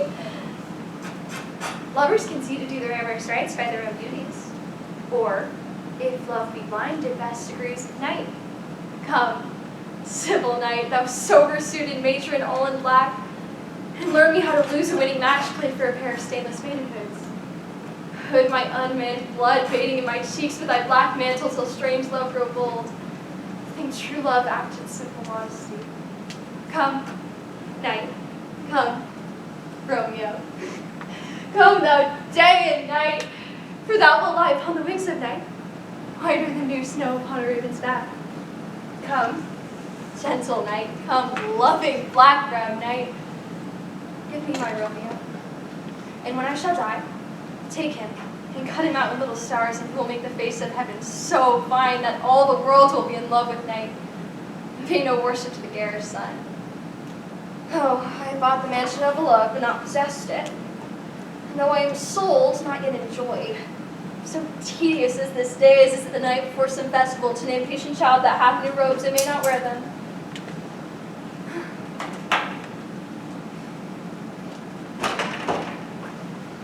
Oh, here comes my nurse!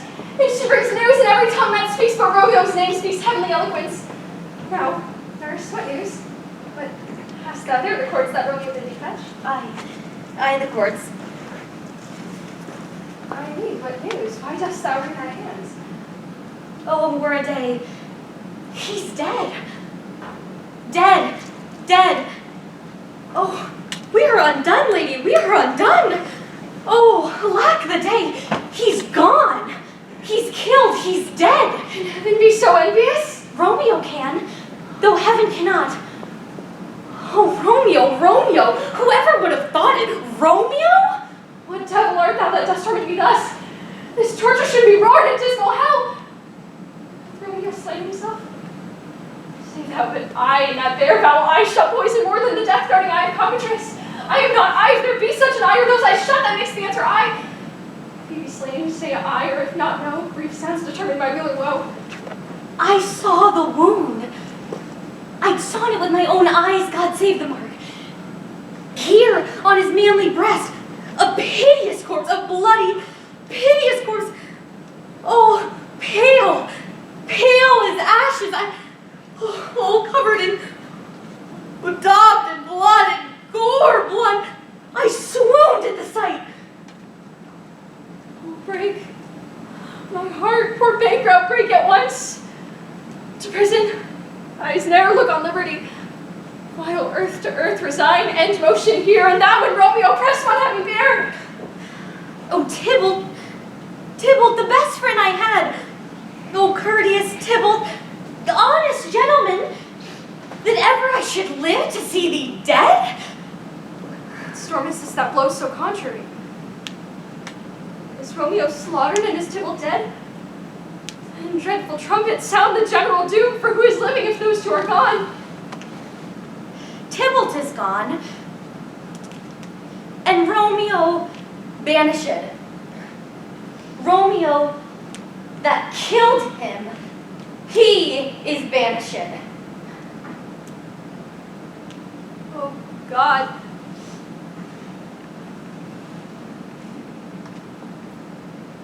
Did Romeo's hand shed Tybalt's blood? It did. It did. Alack the day it did. Oh, serpent heart hid with flowering face. Did ever dragon keep so fair a gate? Beautiful tyrant, fiend, angelical, dove-feathered raven, wolfish ravening lamb, despised substance of divinest show, just opposite of what thou justly seemst. A damned saint, an honorable villain. Oh, nature, what hadst thou to do in hell when thou didst scour the spirit of a fiend in mortal paradise of such sweet flesh? Was ever book containing such vile matter so fairly bound? Oh, that deceit should dwell in such a gorgeous palace. There's no trust, no faith, no honesty in men. All perjured, all forsworn, all not, all dissemblers. Where is my man? Give me some aqua vitae. These griefs, these woes, these sorrows make me old. Shame come to Romeo. Blistered be thy tongue for such a wish.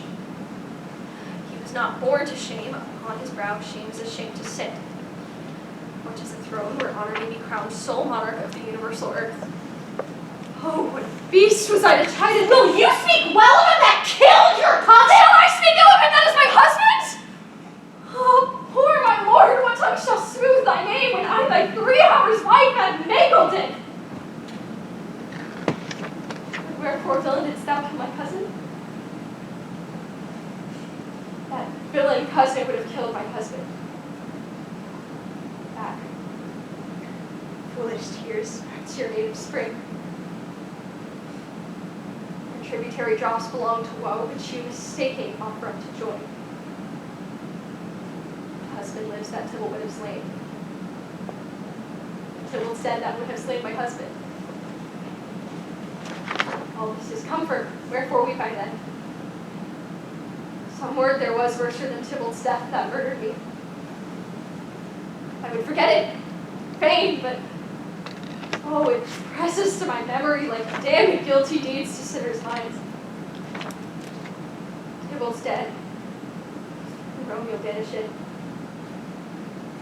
Banish it, that one word, banish it, hath slain 10,000 Tybalts. Tybalt's death was woe enough if it had ended there. Or if sour woe delights in fellowship, it needly will be joined to other griefs. I followed not when she said Tybalt's dead. Thy father, or thy mother, nay, or both, which modern lamentation might have moved. But with her rearward following Tybalt's death, Romeo is banished. To speak that word is father, mother, Tybalt, Romeo, Juliet, all slain, all dead. Romeo's vanishing. There is no end, no limit, measure, bound in that word's depth. No words cannot woe sound. Where's my father and my mother, nurse? Weeping and wailing over Tybalt's corpse. Will you go to them? I will bring you thither. Wash thy wounds with tears. Mine shall be spent when theirs are dry for Romeo's banishment. Take up those cords.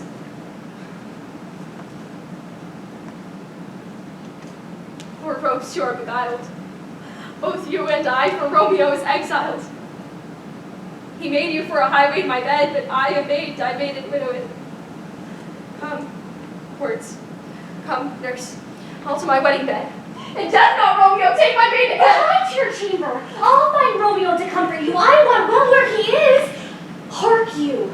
Your Romeo will be here at night. I'll see to him. He is hid in Lawrence's cell. Oh, find him. Give this ring to my true knight. And bid him come and take his last farewell.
A gentler judgment vanished from his lips. Not body's death, but body's banishment.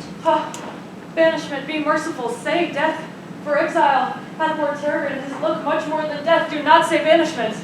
Here from Verona art thou banished.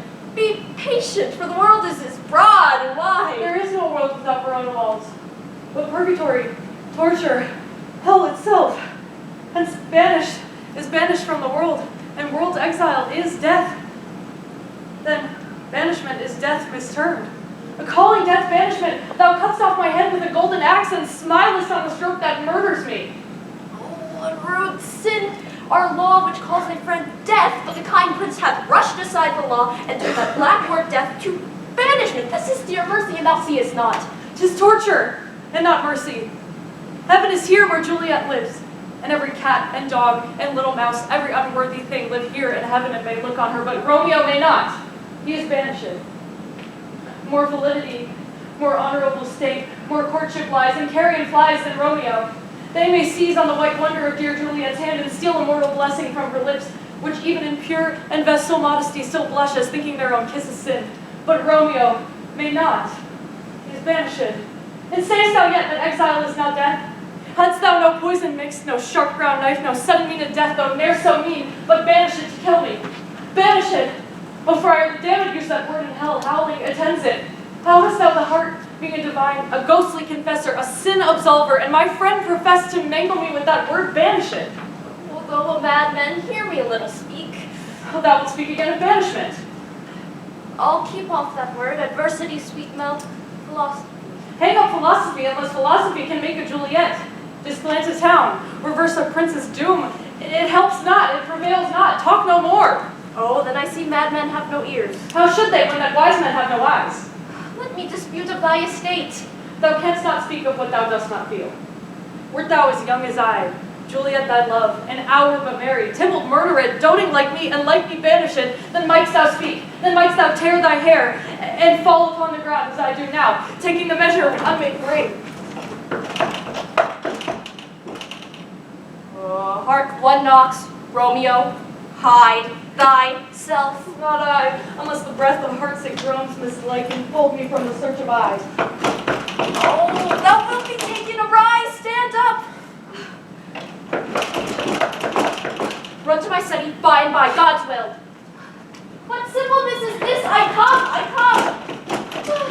Whence you come, where you came, what's your will? Let me come in, and you shall know my errand. I come from Lady Juliet. Welcome, then. Oh, Holy Fire, oh, tell me, Holy Fire, where is my lady's lord? Where's Romeo? There on the ground with his own tears made drunk. Oh, he is even in my mistress's case, just in her case. Oh, woeful sympathy, piteous predicament. Even so lies she, blubbering and weeping, weeping and blubbering. Stand up, stand up! Stand and you be a man. For Juliet's sake, for her sake, rise and stand. Why should you fall into so deep an O? Nurse, Sit, sir, death's the end of all. speakest thou of Juliet? How is it with her? Doth not she think me an old murderer? Now I've stained the childhood of our joy with blood removed but little from her own. Where is she? And how doth she? And what says my concealed lady to our cancelled love? Sit, sir. She says nothing, sir, but weeps and weeps, and falls on her bed and starts up again, and then Tybalt calls, and on Romeo cries, and then down falls again. As if that name, shot from the deadly level of a gun, did murder her, as that name's cursed hand did murder her kinsman. Well, tell me, friar, tell me, in what part of this vile anatomy doth my name lodge? Tell me that I may sack the hateful mansion. Hold thy desperate hand. Art thou a man, thy form, thy cries, thou art? Thy wild acts denote the unreasonable fury of a beast? Thou hast made me, by my holy order, I thought disposition better tempered. Wilt thou slay Tybalt? Wilt thou slay thy life that lady lives by doing damnate hate upon thyself? Why railest thou on thy birth, the heaven and birth? And since birth, heaven, and earth, all three do at meet at once, what's there to lose? That killing, that love which vowed to cherish, thy wit, that ornament to shape and love, misshapen in the conduct of the both, is like a soldier in a skilless soulish flask, is set afire by thine own ignorance, and thou dismembered by thine own defense. What rouse thee, thy Juliet is alive, for whose sake, there lately dead, there art thou happy. Tybalt would slew thee, but he killed thee, there art thou happy. That friend which calls exile, there art thou happy. A pack of blessings is light upon thy back. Happiness best courts her in her best array, that fortune to pout on thy love. Oh, go get thee to thy love. Hence and forth, ascend from her chamber, comfort her. Be disguised before the watch be set. Within the meantime, we will find the time to blaze your marriage, reconcile friends, and beg pardon of the prince. I call to thee 20,000 times more joy than fourth day lamentation. Go before nurse, commend me to my lady, hie and hasten to her cell. With heavy sorrow up to Romeo is coming. Oh, Holy Fire, I could have stayed the whole night to hear thy good counsel. What good learning is. My lord, I will tell my lady you shall come. Do so, and bid my suite prepare to try. Said, sir. Ring she bid me give you, sir. Hie you, make haste, for it grows very late. How well my comfort is revived by this. Go, get you be gone, but be disguised before the watch be set, so Lord and Mentor. I'll find out your man from time to time what chances here. Give me thy hand. 'Tis late. Farewell, good night. Farewell, but that a joy past joys calls out on me. It were a grief so brief to part with thee.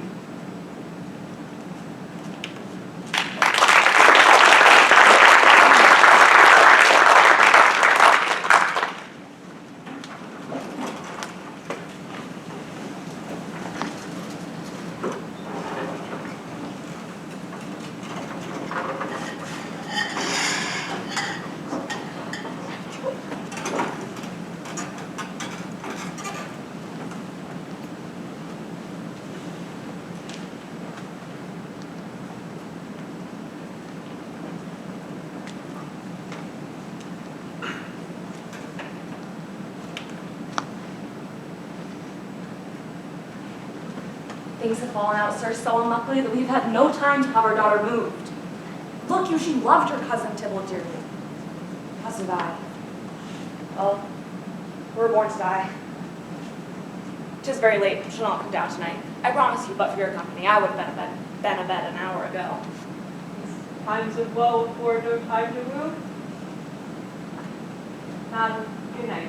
Commend me to your daughter. I will, and know her mind early tomorrow. Tonight, she's mewed up to her heaviness. Mr. Paris, I'll make a desperate tender of my child's love. I think she'll be ruled in all respects by me. Nay more, I doubt it not. Why, go get her ere you go to bed. Acquaint her with my son Paris's love, and bid her, mark you me, on Wednesday next.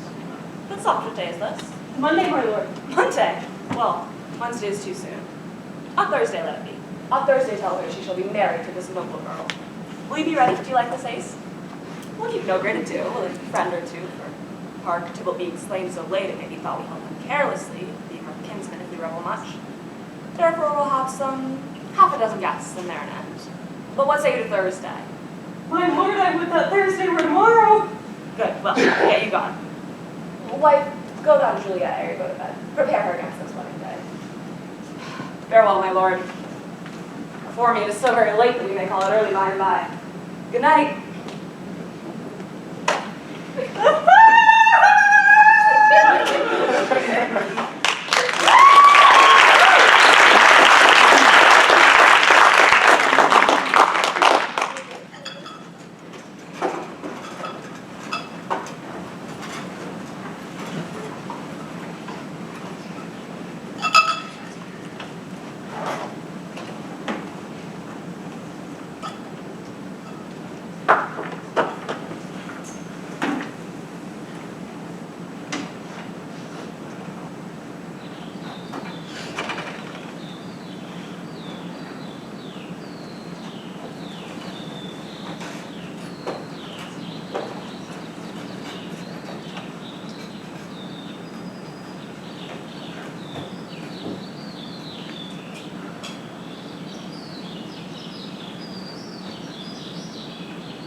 Thou be gone? It is not yet your day. It was the nightingale and not the lark that pierced the fearful hollow of thine ear. Nightly she sings on yon pomegranate tree. Believe me, love, it was the nightingale. It was the lark, the herald of the morn, no nightingale. Look, love, what envious shrieks do lace the severing clouds of yonder east. I must be gone and live, or stay and die. Yon light is not daylight. I know it. It is some meteor that the sun exhaled to be to thee this night a torchbearer and light thee on thy way to Mantua.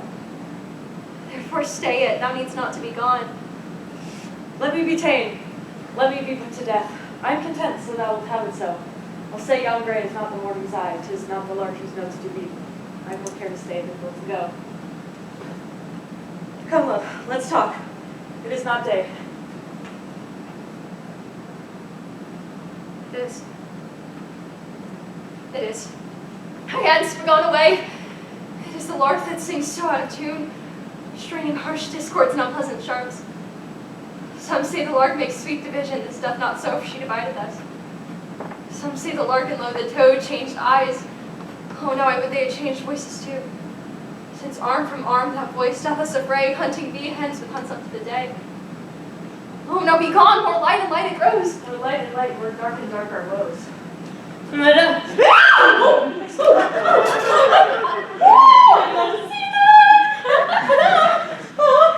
mother is coming to your chamber! The day is broke! Be wary! Look out! Then, window. Let day in and let light out. Farewell. One kiss and all is said. Art thou gone so? Love, Lord, I, husband, friend. I must hear from thee every day in the hour. 1 minute, there are many days. Oh, by this count I shall be much in years ere I again behold my Romeo. I will omit no opportunity to convey my greetings, love, to thee. Oh, thinkest thou we shall ever meet again? I doubt it not, and all these woes shall serve for sweet discourses in our times to come. Oh, God. I have been ill to my soul. Methinks I see thee now thou art so low as one dead in the bottom of the tube. Either my eyesight fails or now looks pale. And trust me, love, with my eyes, so do you. Dry sorrow drinks our blood. I do. I do.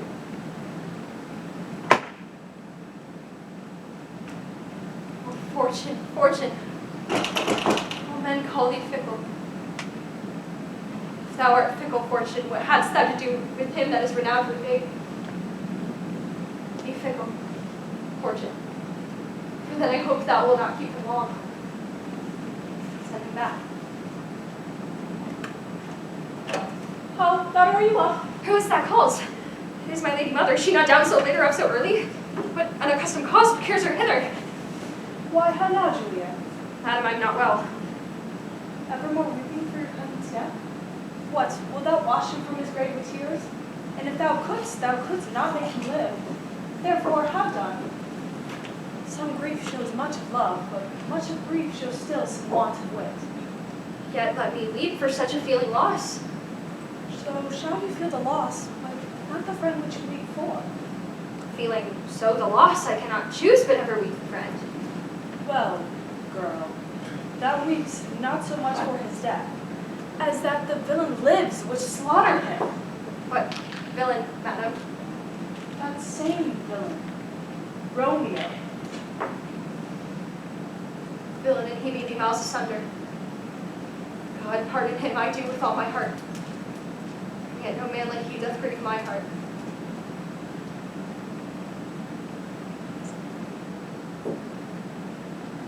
Find out the means, and I'll find such a man. Aye, madam, from the reach of these hands would none but I might avenge my cousin's death. Madam, if you could find a man but to bear a poison, I would temper it, that Romeo should, upon receipt thereof, soon sleep in quiet. Oh, how my heart abhors to hear him named, and cannot come to him to wreck the love I bore my cousin upon his body that hath slaughtered him. Find out the means, and I'll find such a man. But now, I'll tell thee a joyful tidings, girl. And joy comes well in such a needy time. What are they, beseech your ladyship? Well, thou hast a careful father, child, one who, to put thee from thy heaviness, have sorted out a sudden day of joy, which thou expectst not, nor I wish not for. Madam, happy time, what day is that? Mary, early next Thursday morn. The gallant, young, and noble gentleman. The county Paris, at St. Peter's Church, shall make thee there a joyful bride. Now by St. Peter's Church and Peter too. He shall not make me there a joyful bride. I wonder at this haste that I must marry ere he that should be husband comes to woo. I pray you tell my lord and father, madam, I will not marry yet. And when I do, I swear it shall be Romeo, whom you know I hate rather than Paris. These are news indeed. Here comes your father. Tell him so yourself and see how he will take it at your hands.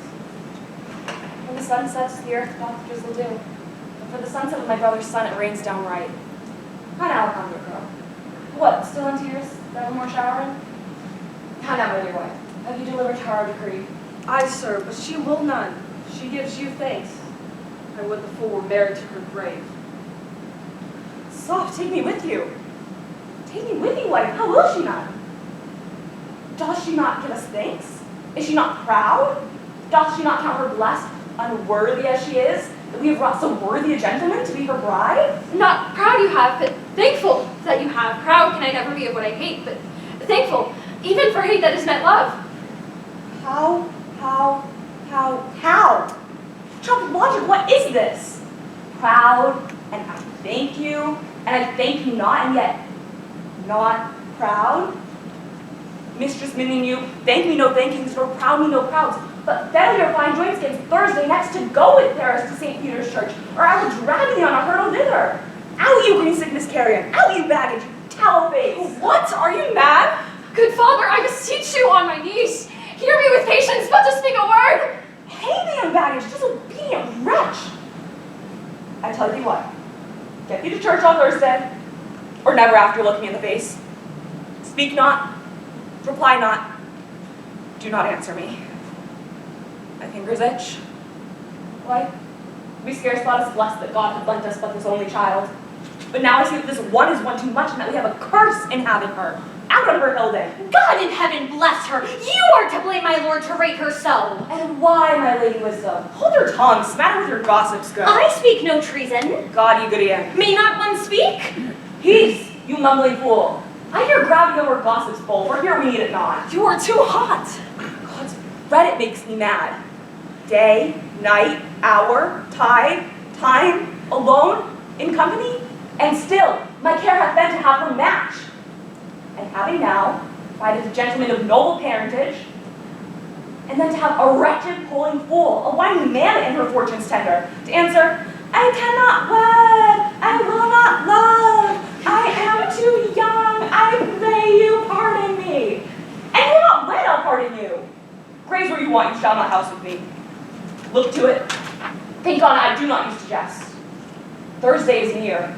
Lay hand on heart, advise. And you be mine, I'll give you to my friend. And you be not, hang, beg, starve, die in the streets. For my soul, I'll never acknowledge thee, nor does mine shall never do thee good. Trust to it. But thank you. I'll not be forsworn. Is there no pity sitting in the clouds that sees into the bottom of my grief? Oh, sweet, my mother cast me not away to leave this marriage for a month, a week, or if you do not, make a bridal bed in that dim monument where Tybalt lies. Talk not to me, for I will not speak a word.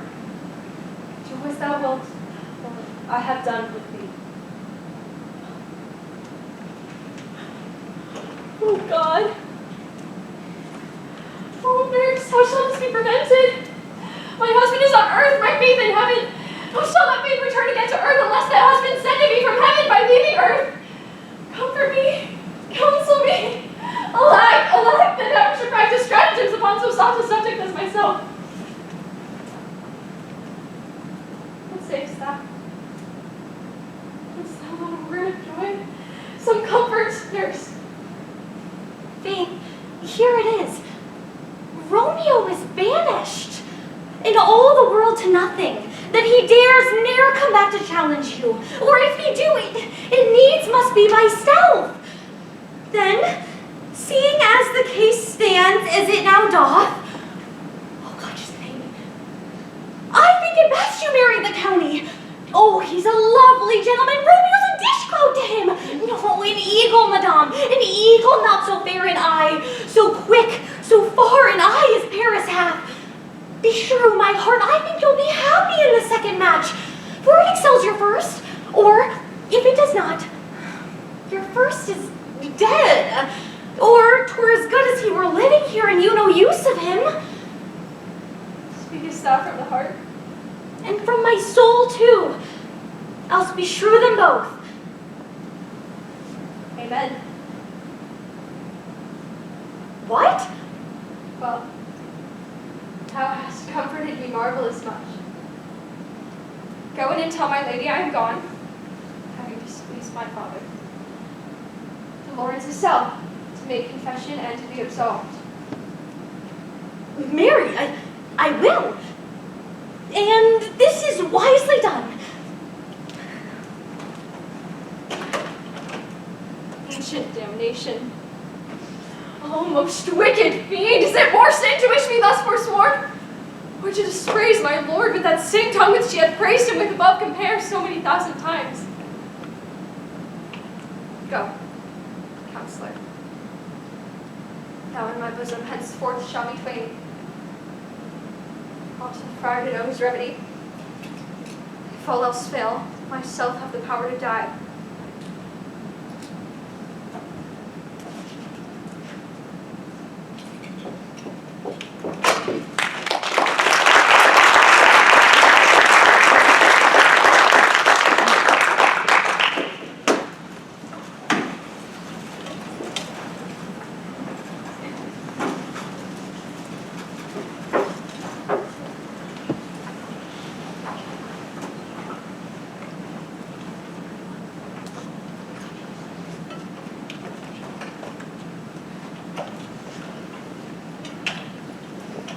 On Thursday, sir, the time is very short. My father Capulet will have it so, and I am nothing slow to slap his haste. You say you do not know the lady's mind. Uneven is the course, I like it not. Immoderately she weeps for Tybalt's death, and therefore have I little talk of love. Now, sir, her father counts it dangerous that she do give her sorrow so much sway. In his wisdom haste our marriage to stop the inundation of her tears, which, too much minded by herself alone, may be put from her by society. Now do you know the reason of this haste? I would not know why it would be slowed. Look, sir, here comes the lady towards my cell. Happily met, my lady and my wife. That may be so when I may be a wife. That may be, must be, love, on Thursday next. When must be shall be. That's a certain text. You want me to make confession to this father? To answer that, I should confess to you. Do not deny to him that you love me. I will confess to you that I love him. And will you, I am sure that you love me. If I do so, it will be at more price being spoke behind your back than to your face. Poor soul, thy face is much abused by tears. Tears have got small victory by that, for it was God enough before their spite. The wrongest it were the tears of that report. That is no slander, sir, which is the truth. And when I spake it to my face. Thy face is mine, and thou hast slandered it. It may be so, for it is not mine own. Are you at leisure, Holy Father, now, or shall I come to you at your evening mass?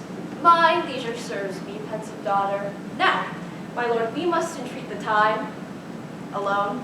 God, shield I should disturb devotion. Juliet, on Thursday early will I rouse you. Till then adieu, and keep this holy kiss.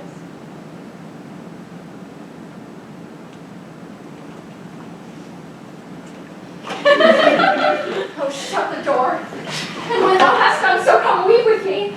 Past hope, past care, past help. Oh, Juliet, I already know thy grief. I hear thou nothing may grow it. On Thursday next be married to this count. Tell me not, friar, that thou hearest of this, unless thou tell me how I may prevent it. If in thy wisdom thou canst give no present counsel, do thou become my resolution wise. And with this night thou help it presently. God joins my heart in Romeo's. Thou, our hands, and ere this hand by thee to Romeo's sealed, shall be the label to another deed. Where my true heart with treacherous revolt turn to another, this shall slay them both. Therefore, out of thy long, experienced time, give me some present counsel. Or behold, twixt my extremes and me, this bloody knife shall play the umpire, arbitrating that which the commission of thy years in art could to no issue of true honor bring. Be not so long to speak. I long to die, if thou speak not of remedy. Oh, daughter, I do spy a kind of hope which craves as desperate an execution as desperate that we would prevent. If thou the will to slay thyself, thou wilt undertake a thing like death to chide away the shame, cause death himself to escape from it. If thou darest, I'll give thee remedy. Oh, bid me leave rather than marry Paris. From off the battlements of any tower, or hide me nightly in a charnel house, or covered quite with dead man's raveling bones, or bid me go into a new-made grave, and hide me nightly with a dead man in his shroud. Things that to hear them told have made me tremble, and I will do it without fear or doubt to live an unstained wife to my sweet love. Hold, if you be gone, be married, give consent to marry Paris. When say'st to morrow? Tomorrow night, look there lie alone.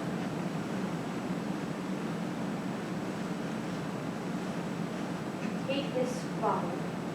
Being then in bed, drink this distilling liquor thou oft. No warmth, no breath shall testify thy presence. And in the borrow means the likeness of shrunken death, 42 hours, and then awake as from a pleasant sleep. Now, when the bridegroom in the morning come to rouse thee, there art thou there, and shalt be born to the same kinderbolt where all Capulets love. In the meantime, I writ to Romeo that he shall come, and he and I shall watch thou await him, and he shall bear consent to him. Oh, give me, tell me not to fear. Hold, if you be gone, be strong, be prosperous. In the time, I will write letters to thy Love, give me strength, and strength shall help afford.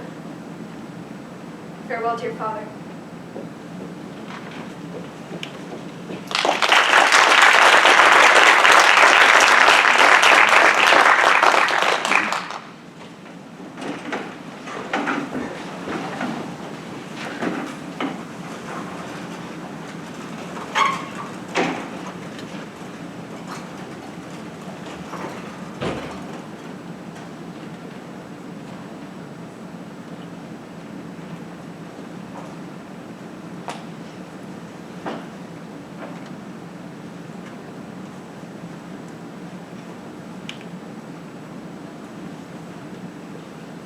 guests invite us here a bit.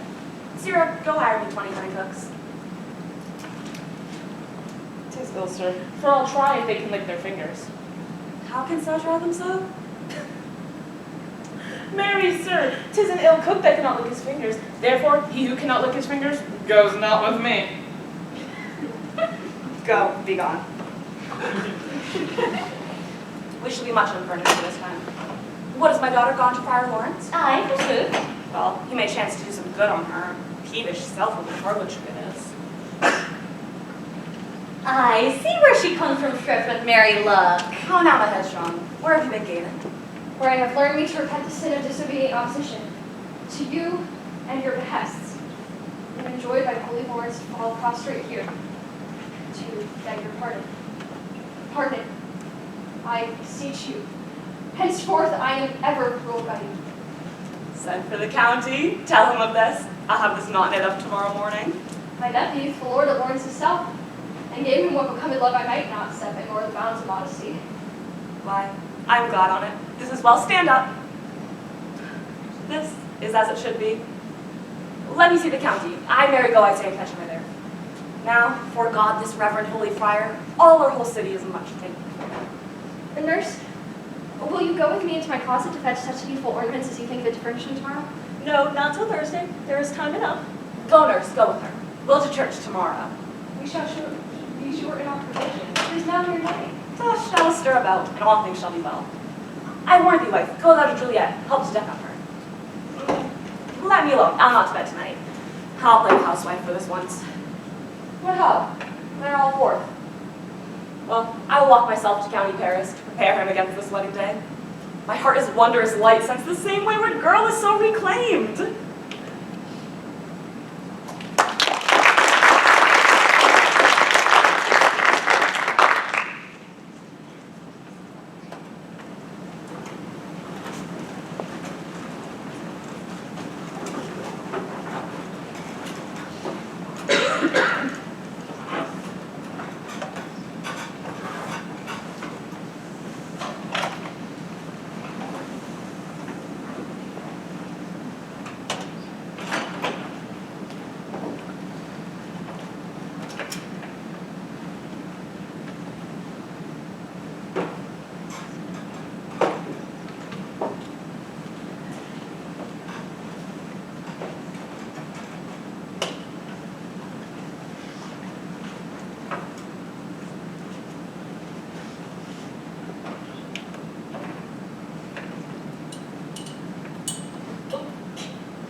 Those attires are best.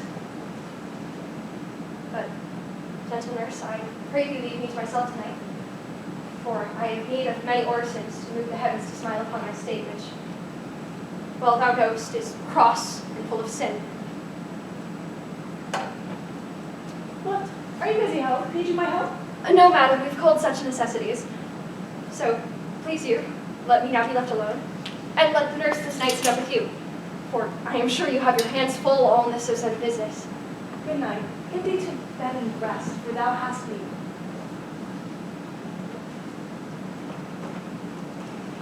Farewell. God knows when we shall meet again.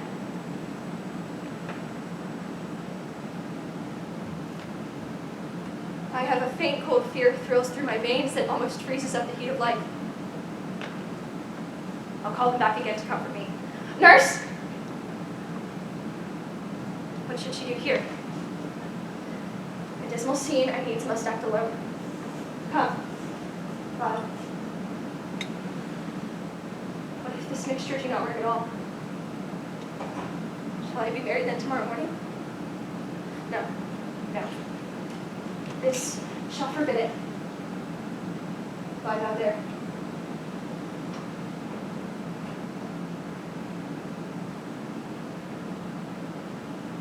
If it be poison which the friar subtly hath ministered to have me dead, lest in this marriage he should be dishonored because he married me before to Romeo. I fear it is again. Methinks it should not, for he hath still been tried a holy man. How if When I am laid into the tomb, I wake before the time that Romeo come to redeem me. There's a fearful point. Shall I not then be stifled in the vault, to whose foul mouth no healthsome air breathes in?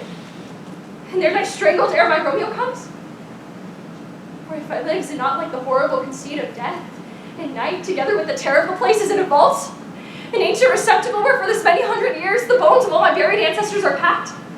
Where bloody Tybalt yet but green in earth lies festering in a shroud? Where, as they say, at some hours in the night, spirits resort? Alack, alack, is it not like that I so early waking, what with loathsome smells and shrieks like mandrakes torn out of the earth, that living mortals hearing them run mad? Oh, if I wake, shall I not be distraught? Environed with all these hideous spears, and madly play with my forefather's joints, and pluck the mangled Tybalt from his shroud? And in this rage with some great kinsman's bone, as with a club, dash out my desperate brains? Oh, look. Methinks I see the ghost of my cousin, seeking out Romeo that did spit his body upon a rapier's point.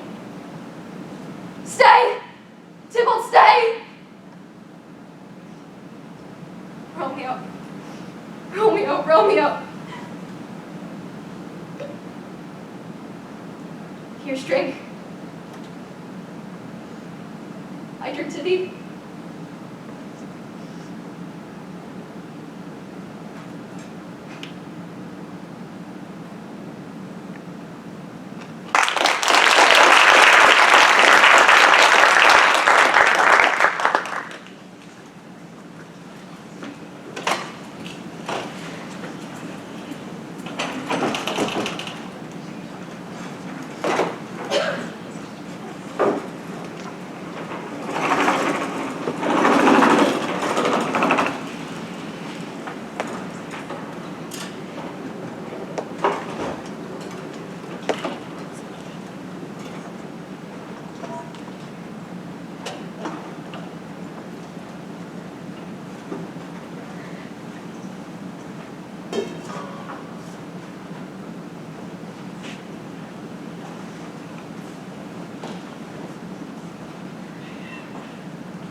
Hold, take these keys and fetch more spices, nurse. They call for dates and quinces in the pastry. Come, stir, stir, stir. The second cock I throw the clergy bell has rang. Look to the maid who's good at Hillhead. Spare not her box. Go, you cuntwing, go! Get you to bed! You'll be sick tomorrow for this night's watching. No, not a whit. For what I have watched only for lesser cause and ne'er been sick. Ah, you have been a mouse hunting your time, but I'll watch you from such watching now. Jealous hood, jealous hood. For now the Count of Paris will be here at the music street. For so he said he would. I hear him here. Nurse! Wife, what nurse I say? Well, go thou to Juliet. Go and trim her up. I'll go and chat with Paris. Aye, make haste, I say the bridegroom is come, make haste!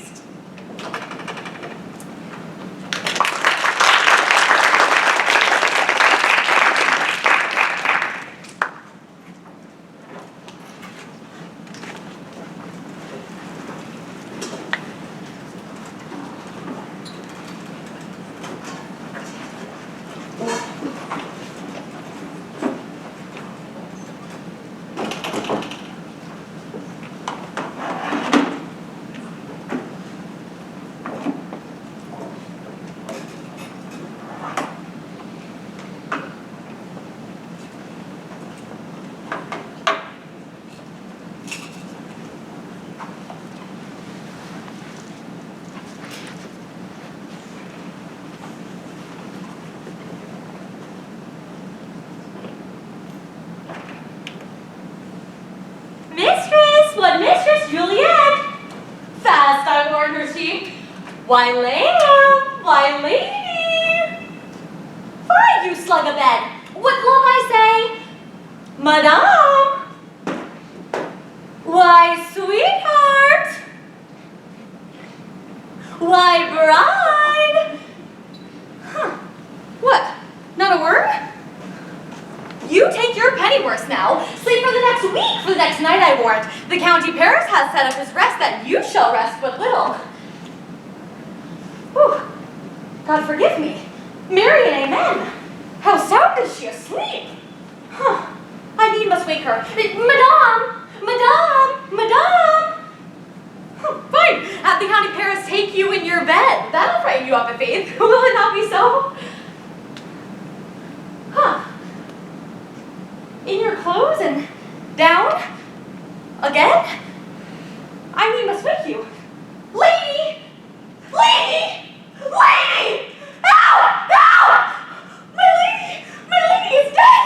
Oh, were a day ever I was born! Oh, help! Help! Give me some aqua vitae! My lord! My lady! What noise is this? Oh, lamentable day! What's the matter? Look! Look! Oh, heavy day! Oh, me. Oh, me, my child, my only life. Revive! Look up! Or I will die with thee. Help! Help! Call help! Help! My lord! For shame, bring Juliet forth, her lord is come.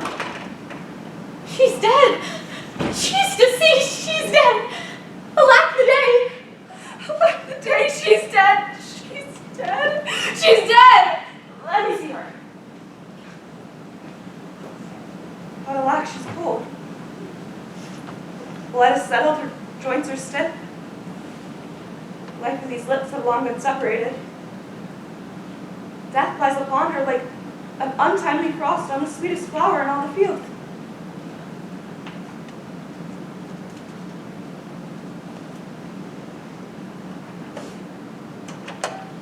Come, is the bride ready to go to church? Ready to go, but never to return. O son, the night before thy wedding day hath death lain with thy wife. There she lies, flower as she was, flowered by him. Death is my son-in-law. Death is my heir, my child. He hath wedded, and with him he takes all. Life, living, all is death's. How have I fought long to see this morning's face, and doth it give me such a sight as this? A cursed, unhappy, wretched, hateful day!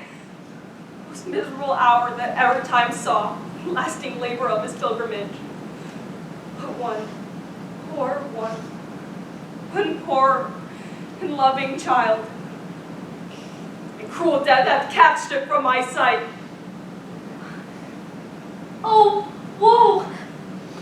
Woeful, woeful, woeful day! Most lamentable day! Most woeful day that ever I did behold! Oh day, oh day, oh day! Oh heavy day! Never was seen so black a day as this! Oh, woeful day! Oh, woeful day! Beguiled, divorced, and wrong, in spite and slain, a most detestable death by me beguiled, overruled, quite overthrown. Oh, life but love, not life but love indeed. Distressed, despised, hated, murdered, killed. Uncomfortable time, why camest thou now to murder? Murder our solemnity. Oh child, my soul, not my child. Dead art thou, and with my child my joys are buried. Peace! Oh, for shame! Confusion cures in these confusions.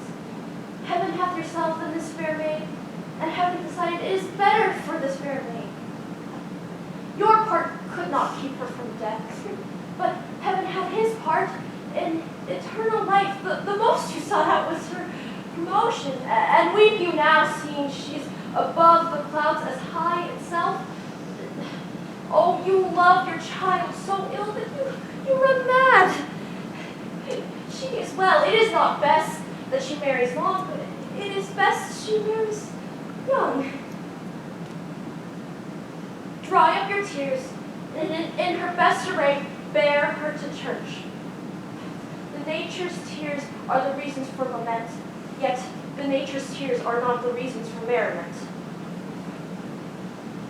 All things that we ordained festival change from their office to funeral black. Our instruments, melancholy bells, our wedding cheer to a sad burial feast, our solemn hymns to solemn liturgious change, our bridal flowers, serve for a buried corpse, and all things change them to the contrary. Sir, you go in, and Madame go with him, and Paris too. Everyone prepare this horse unto her grave. The heavens do lure me with some ill. No more crossing them by their highway.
If I may trust the flattering truth of sleep, my dreams presage some joyful news at hand. I dreamt my love came and found me dead. Strange dream that gives a dead man leave to think, and breathed such life with kisses in my lips that I was revived and was an emperor. Ah me, how sweet is love itself possessed when but love's shadows are so rich in joy.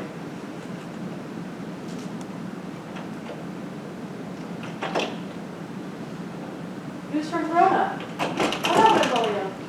Is thou not bringing letters from the friar? How doth my lady? Is my father well? How doth my Juliet? That I ask again, for nothing can be ill if she be well. And all is well, and nothing can be ill. Her body sleeps at the Capel's monument, and her immortal part with angels lives.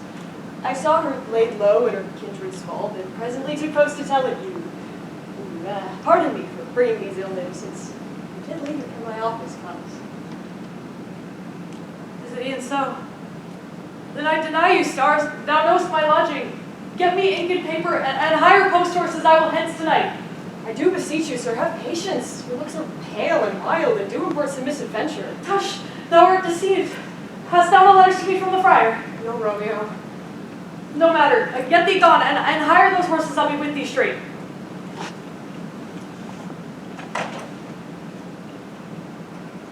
Well, Juliet, I will lie with thee tonight. I do remember an apothecary, and hereabout he dwells, which late I noted in tattered weeds, overwhelming brows, culling of simples, meager were his looks. Noting this penury, to myself I said, and if a man need poison now, who sail on his present death in Mantua, here lives a caitiff wretch who would sell it him. As I remember, this should be the house. What ho, apothecary? Who calls so loud? Come hither, man, I see that thou art poor. Hold. Here's 40 ducats. Let me have a dram of poison, such soon spending beer that the life-weary taker may fall dead, as violently as hasty powder fire doth hurry from the fatal cannon's womb. And to his law is death to any he that utter them. Art thou so bare and full of wretchedness and fearest to die? Famine is in thy cheeks. The world is not thy friend, nor the world's law. The world affords no law to make thee rich. Then be not poor, but break it, and take this. My poverty, not my will, consent. I pay thee poverty and not thy will. Put this in any liquid thing you find, and drink it off. And if you have the strength for 20 men, it will dispatch you straight. There is thy gold.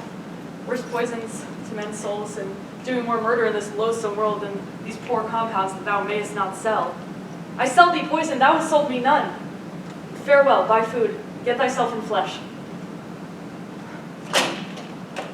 Come cordial, not poison. Go with me to Juliet's grave, for there must I use thee.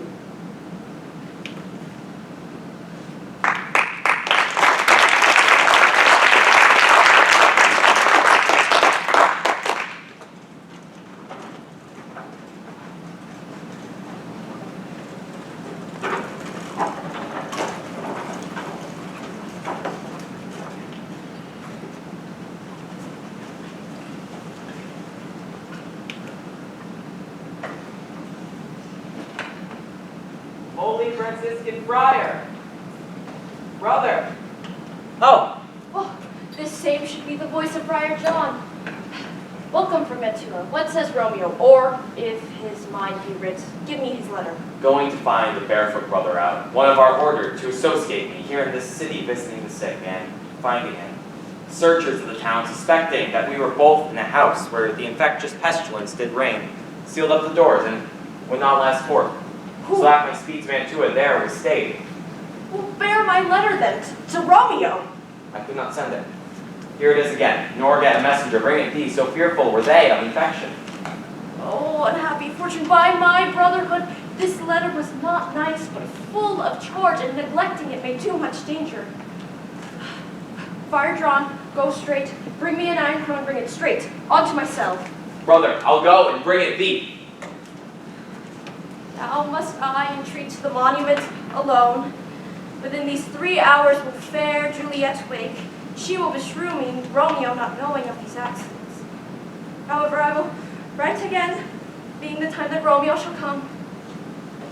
Poor living corse closed in the dead man's tomb.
Give me that torch, boy. Stand aloof. Yep, put it out for everyone not to see. Under yon yew trees lay the all on, holding thy ear close to the hollow ground, so shall no foot upon this churchyard tread, but thou shalt hear it. Whistle then to me, I sing that thou hearest something approach. Give me those flowers, do as I bid, go. I'm almost afraid to stand alone here in the churchyard. Yet I will adventure. Sweet flower, this bridal bed I strew, oh woe, thy canopy is dust and stones, which with sweet water nightly will I do, or wanting that with tears distilled by moans. The obsequies that I for thee will keep shall nightly to be strew thy grave and weep.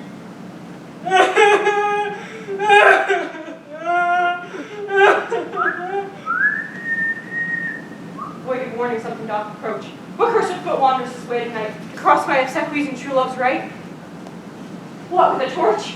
Muffle me not a while.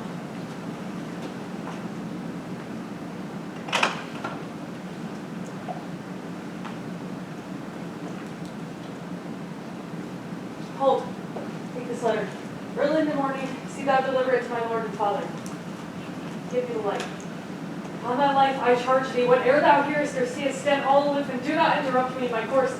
But if thou jealous, thus return to prying what I farther shall intend to do. By heaven, I will tear thee joint by joint and strew this hungry churchyard with thy limbs. The time and my intents are savage wild, more fierce and more inexorable far than empty tigers or the roaring sea. I will be gone, cuz, and I'll trouble you. Live and be prosperous, good fellow. For all the same, I'll hide me hereabout. His looks I fear, his intentions I doubt. Undetestable maw, thou womb of death, forged the dearest morsel of the earth. Thus I enforce thy rotten jaws to open, and in despite I'll cram thee with more food. This is that banished haughty Montague, which did murder my loved cousin, which supposed with grief the fair creature died. And here is come to do some villainous shame to the dead bodies. I will apprehend him. Stop thy unhallowed toil, vile Montague. Can vengeance be pursued further than death? Contemned villain, I do apprehend thee for a felon here. Obey and go with me, for thou must die. Indeed, I must, and therefore came I hither. Good gentle youth, tempt not a desperate man. Think upon these gone, let them affright thee. I beseech thee, youth,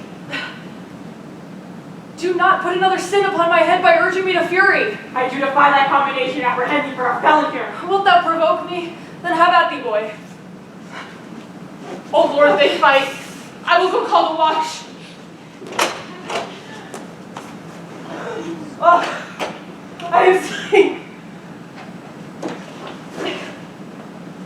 Thou be merciful. Open the tomb. Lay me with Juliet. Indeed I will. Let me peruse this face. Mercutio's kinsman, the noble County Paris. Oh, give me thy hand, who one with me in sour misfortune's book. I'll bury thee in the triumphant grave. The grave. No. The lantern's slaughtered fuse. For here lies Juliet, and her beauty makes this vaulted feasting presence full of light. Death, lie thou there, by a dead man interred. My love, my light. Thou art not conquered. Beauty's ensign yet is crimson in thy lips and in thy cheeks. And death's pale flag is not advanced there. Tybalt, liest thou there in thy bloody sheet? What more favor can I do to thee? Forgive me, cousin. Oh, dear Juliet, why art thou yet so fair? Shall I believe that unsubstantial death is amorous, for fear of that I never shall depart from this palace of dim night? Here will I remain with worms that are thy chambermaids. Oh, here will I set up my everlasting rest. Eyes, look your last. Arms, take your last embrace. And lips, O you, the doors of breath, sealed with a righteous kiss and a dateless bargain to engrossing death.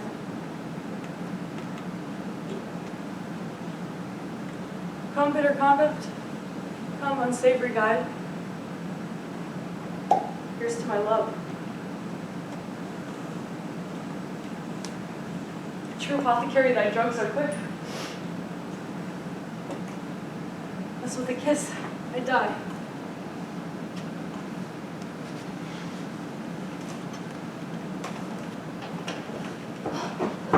St. Francis, how oft tonight my old feet stumble at graves. Oh. Who's there? Here's one, a friend, and one that knows you well. Bliss be upon you. Tell me, friend, what torture lights yon back, and robs and eyeless schools, and it burneth at the Capitol's monument. It doth so, holy sir, and there's my cousin, one that you love. Who is it? Romeo? How long hath he been there? Full half an hour. Go with me to thy vault. I dare not, sir. My cousin knows not but I am gone hence, and fearfully did menace me with death if I did stay to look on his intents. Stay. I'll go alone. Oh, I fear some ill, unthrifty thing. As I slept under this yew tree here, I dreamt my cousin and another fought, and that my cousin slew.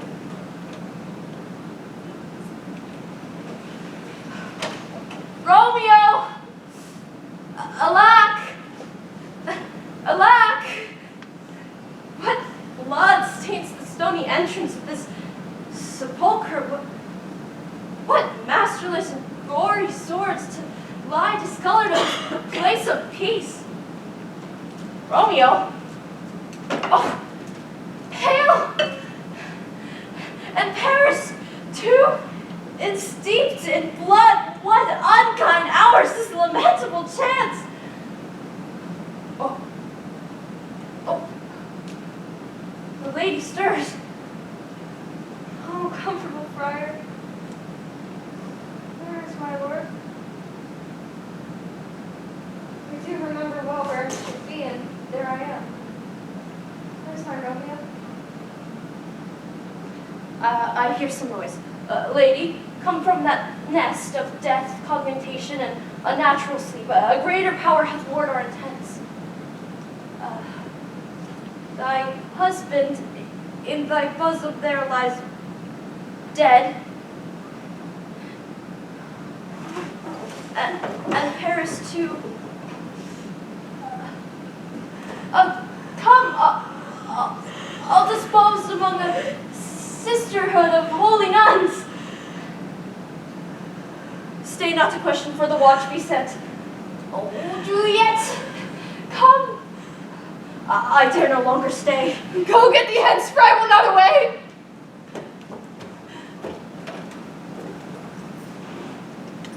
What's here? A cup closed in my true love's hand. Poison I see hath been his timeless end. Oh, churl, drunk all and left no friendly drop to help me after. I will kiss thy lips. Haply some poison doth yet hang on them to make me die with a restorative. Thy lips are warm. Lead, boy, which way? Any noise? I'll be brief. Oh, heavy dagger, this is thy sheath.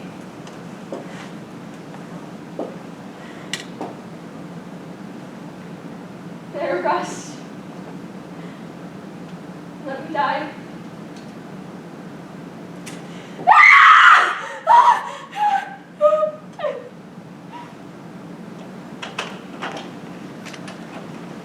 This is the place, there, where the torch doth burn. The ground is bloody. Search about the courtyard. Go, some of you, wherever you find its hatch. Here lies the county slain and Juliet, bleeding and new killed. Go, tell the prince, run to the Capulets, raise up the Montagues, and some of others search. We see the ground on which these piteous woes do lie, but the true ground of all these woes we cannot without circumstance describe. Here's Romeo's kin. I found him in the churchyard. Keep him in safety till the prince come hither.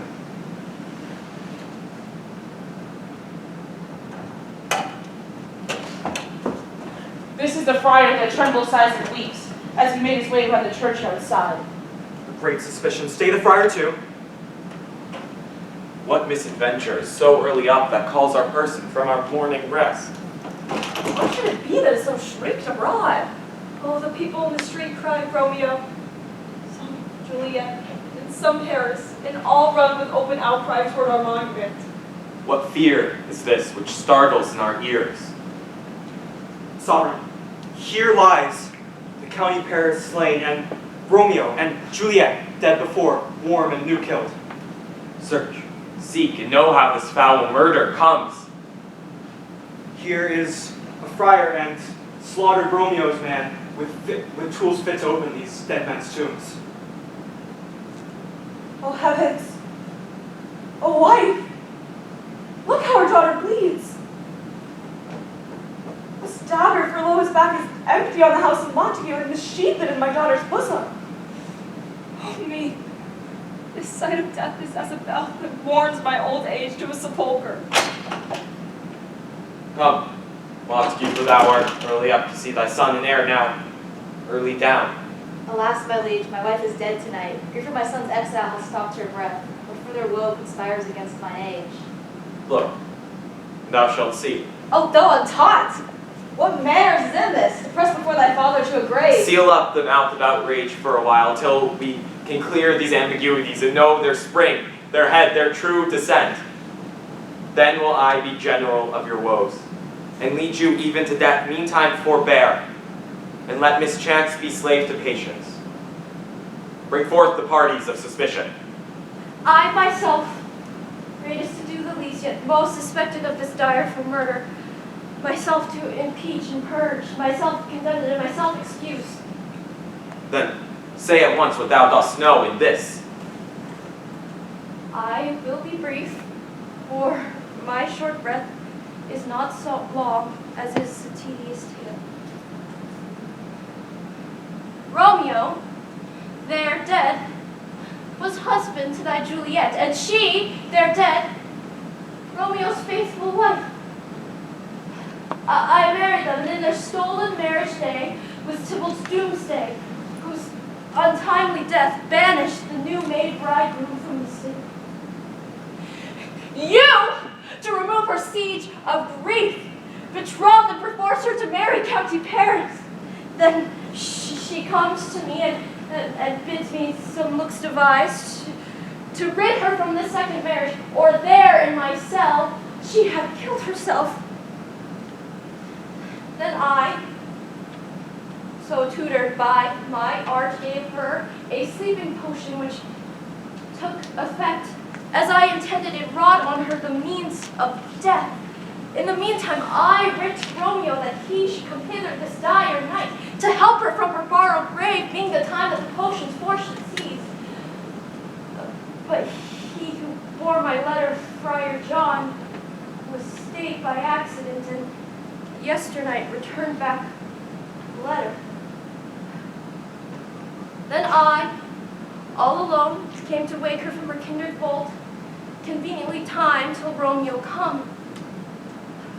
But ere the minute came, her awakening and untimely lay the noble Paris and true Romeo dead.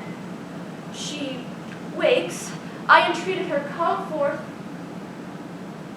but she would not go with me, and as it seems, did violence on herself. All this I know, and to her marriage her nurse is privy. Miscarried by my fault, let my old life be sacrificed before his time unto the rigor of severest law. We still have known thee for a holy man. Where's Romeo's kin? What can he say to this? I brought my cousin news of Juliet's death, and then in post he came from Mantua, to this same place, to this same monument. This letter he early bid me give his father, and threatened me with death going in the vault if I departed not and left him there. Give me the letter. I will look on it.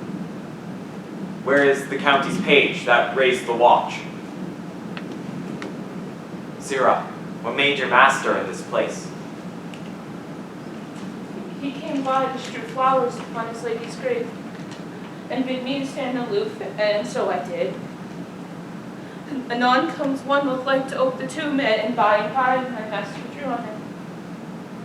And then I ran away to call it off.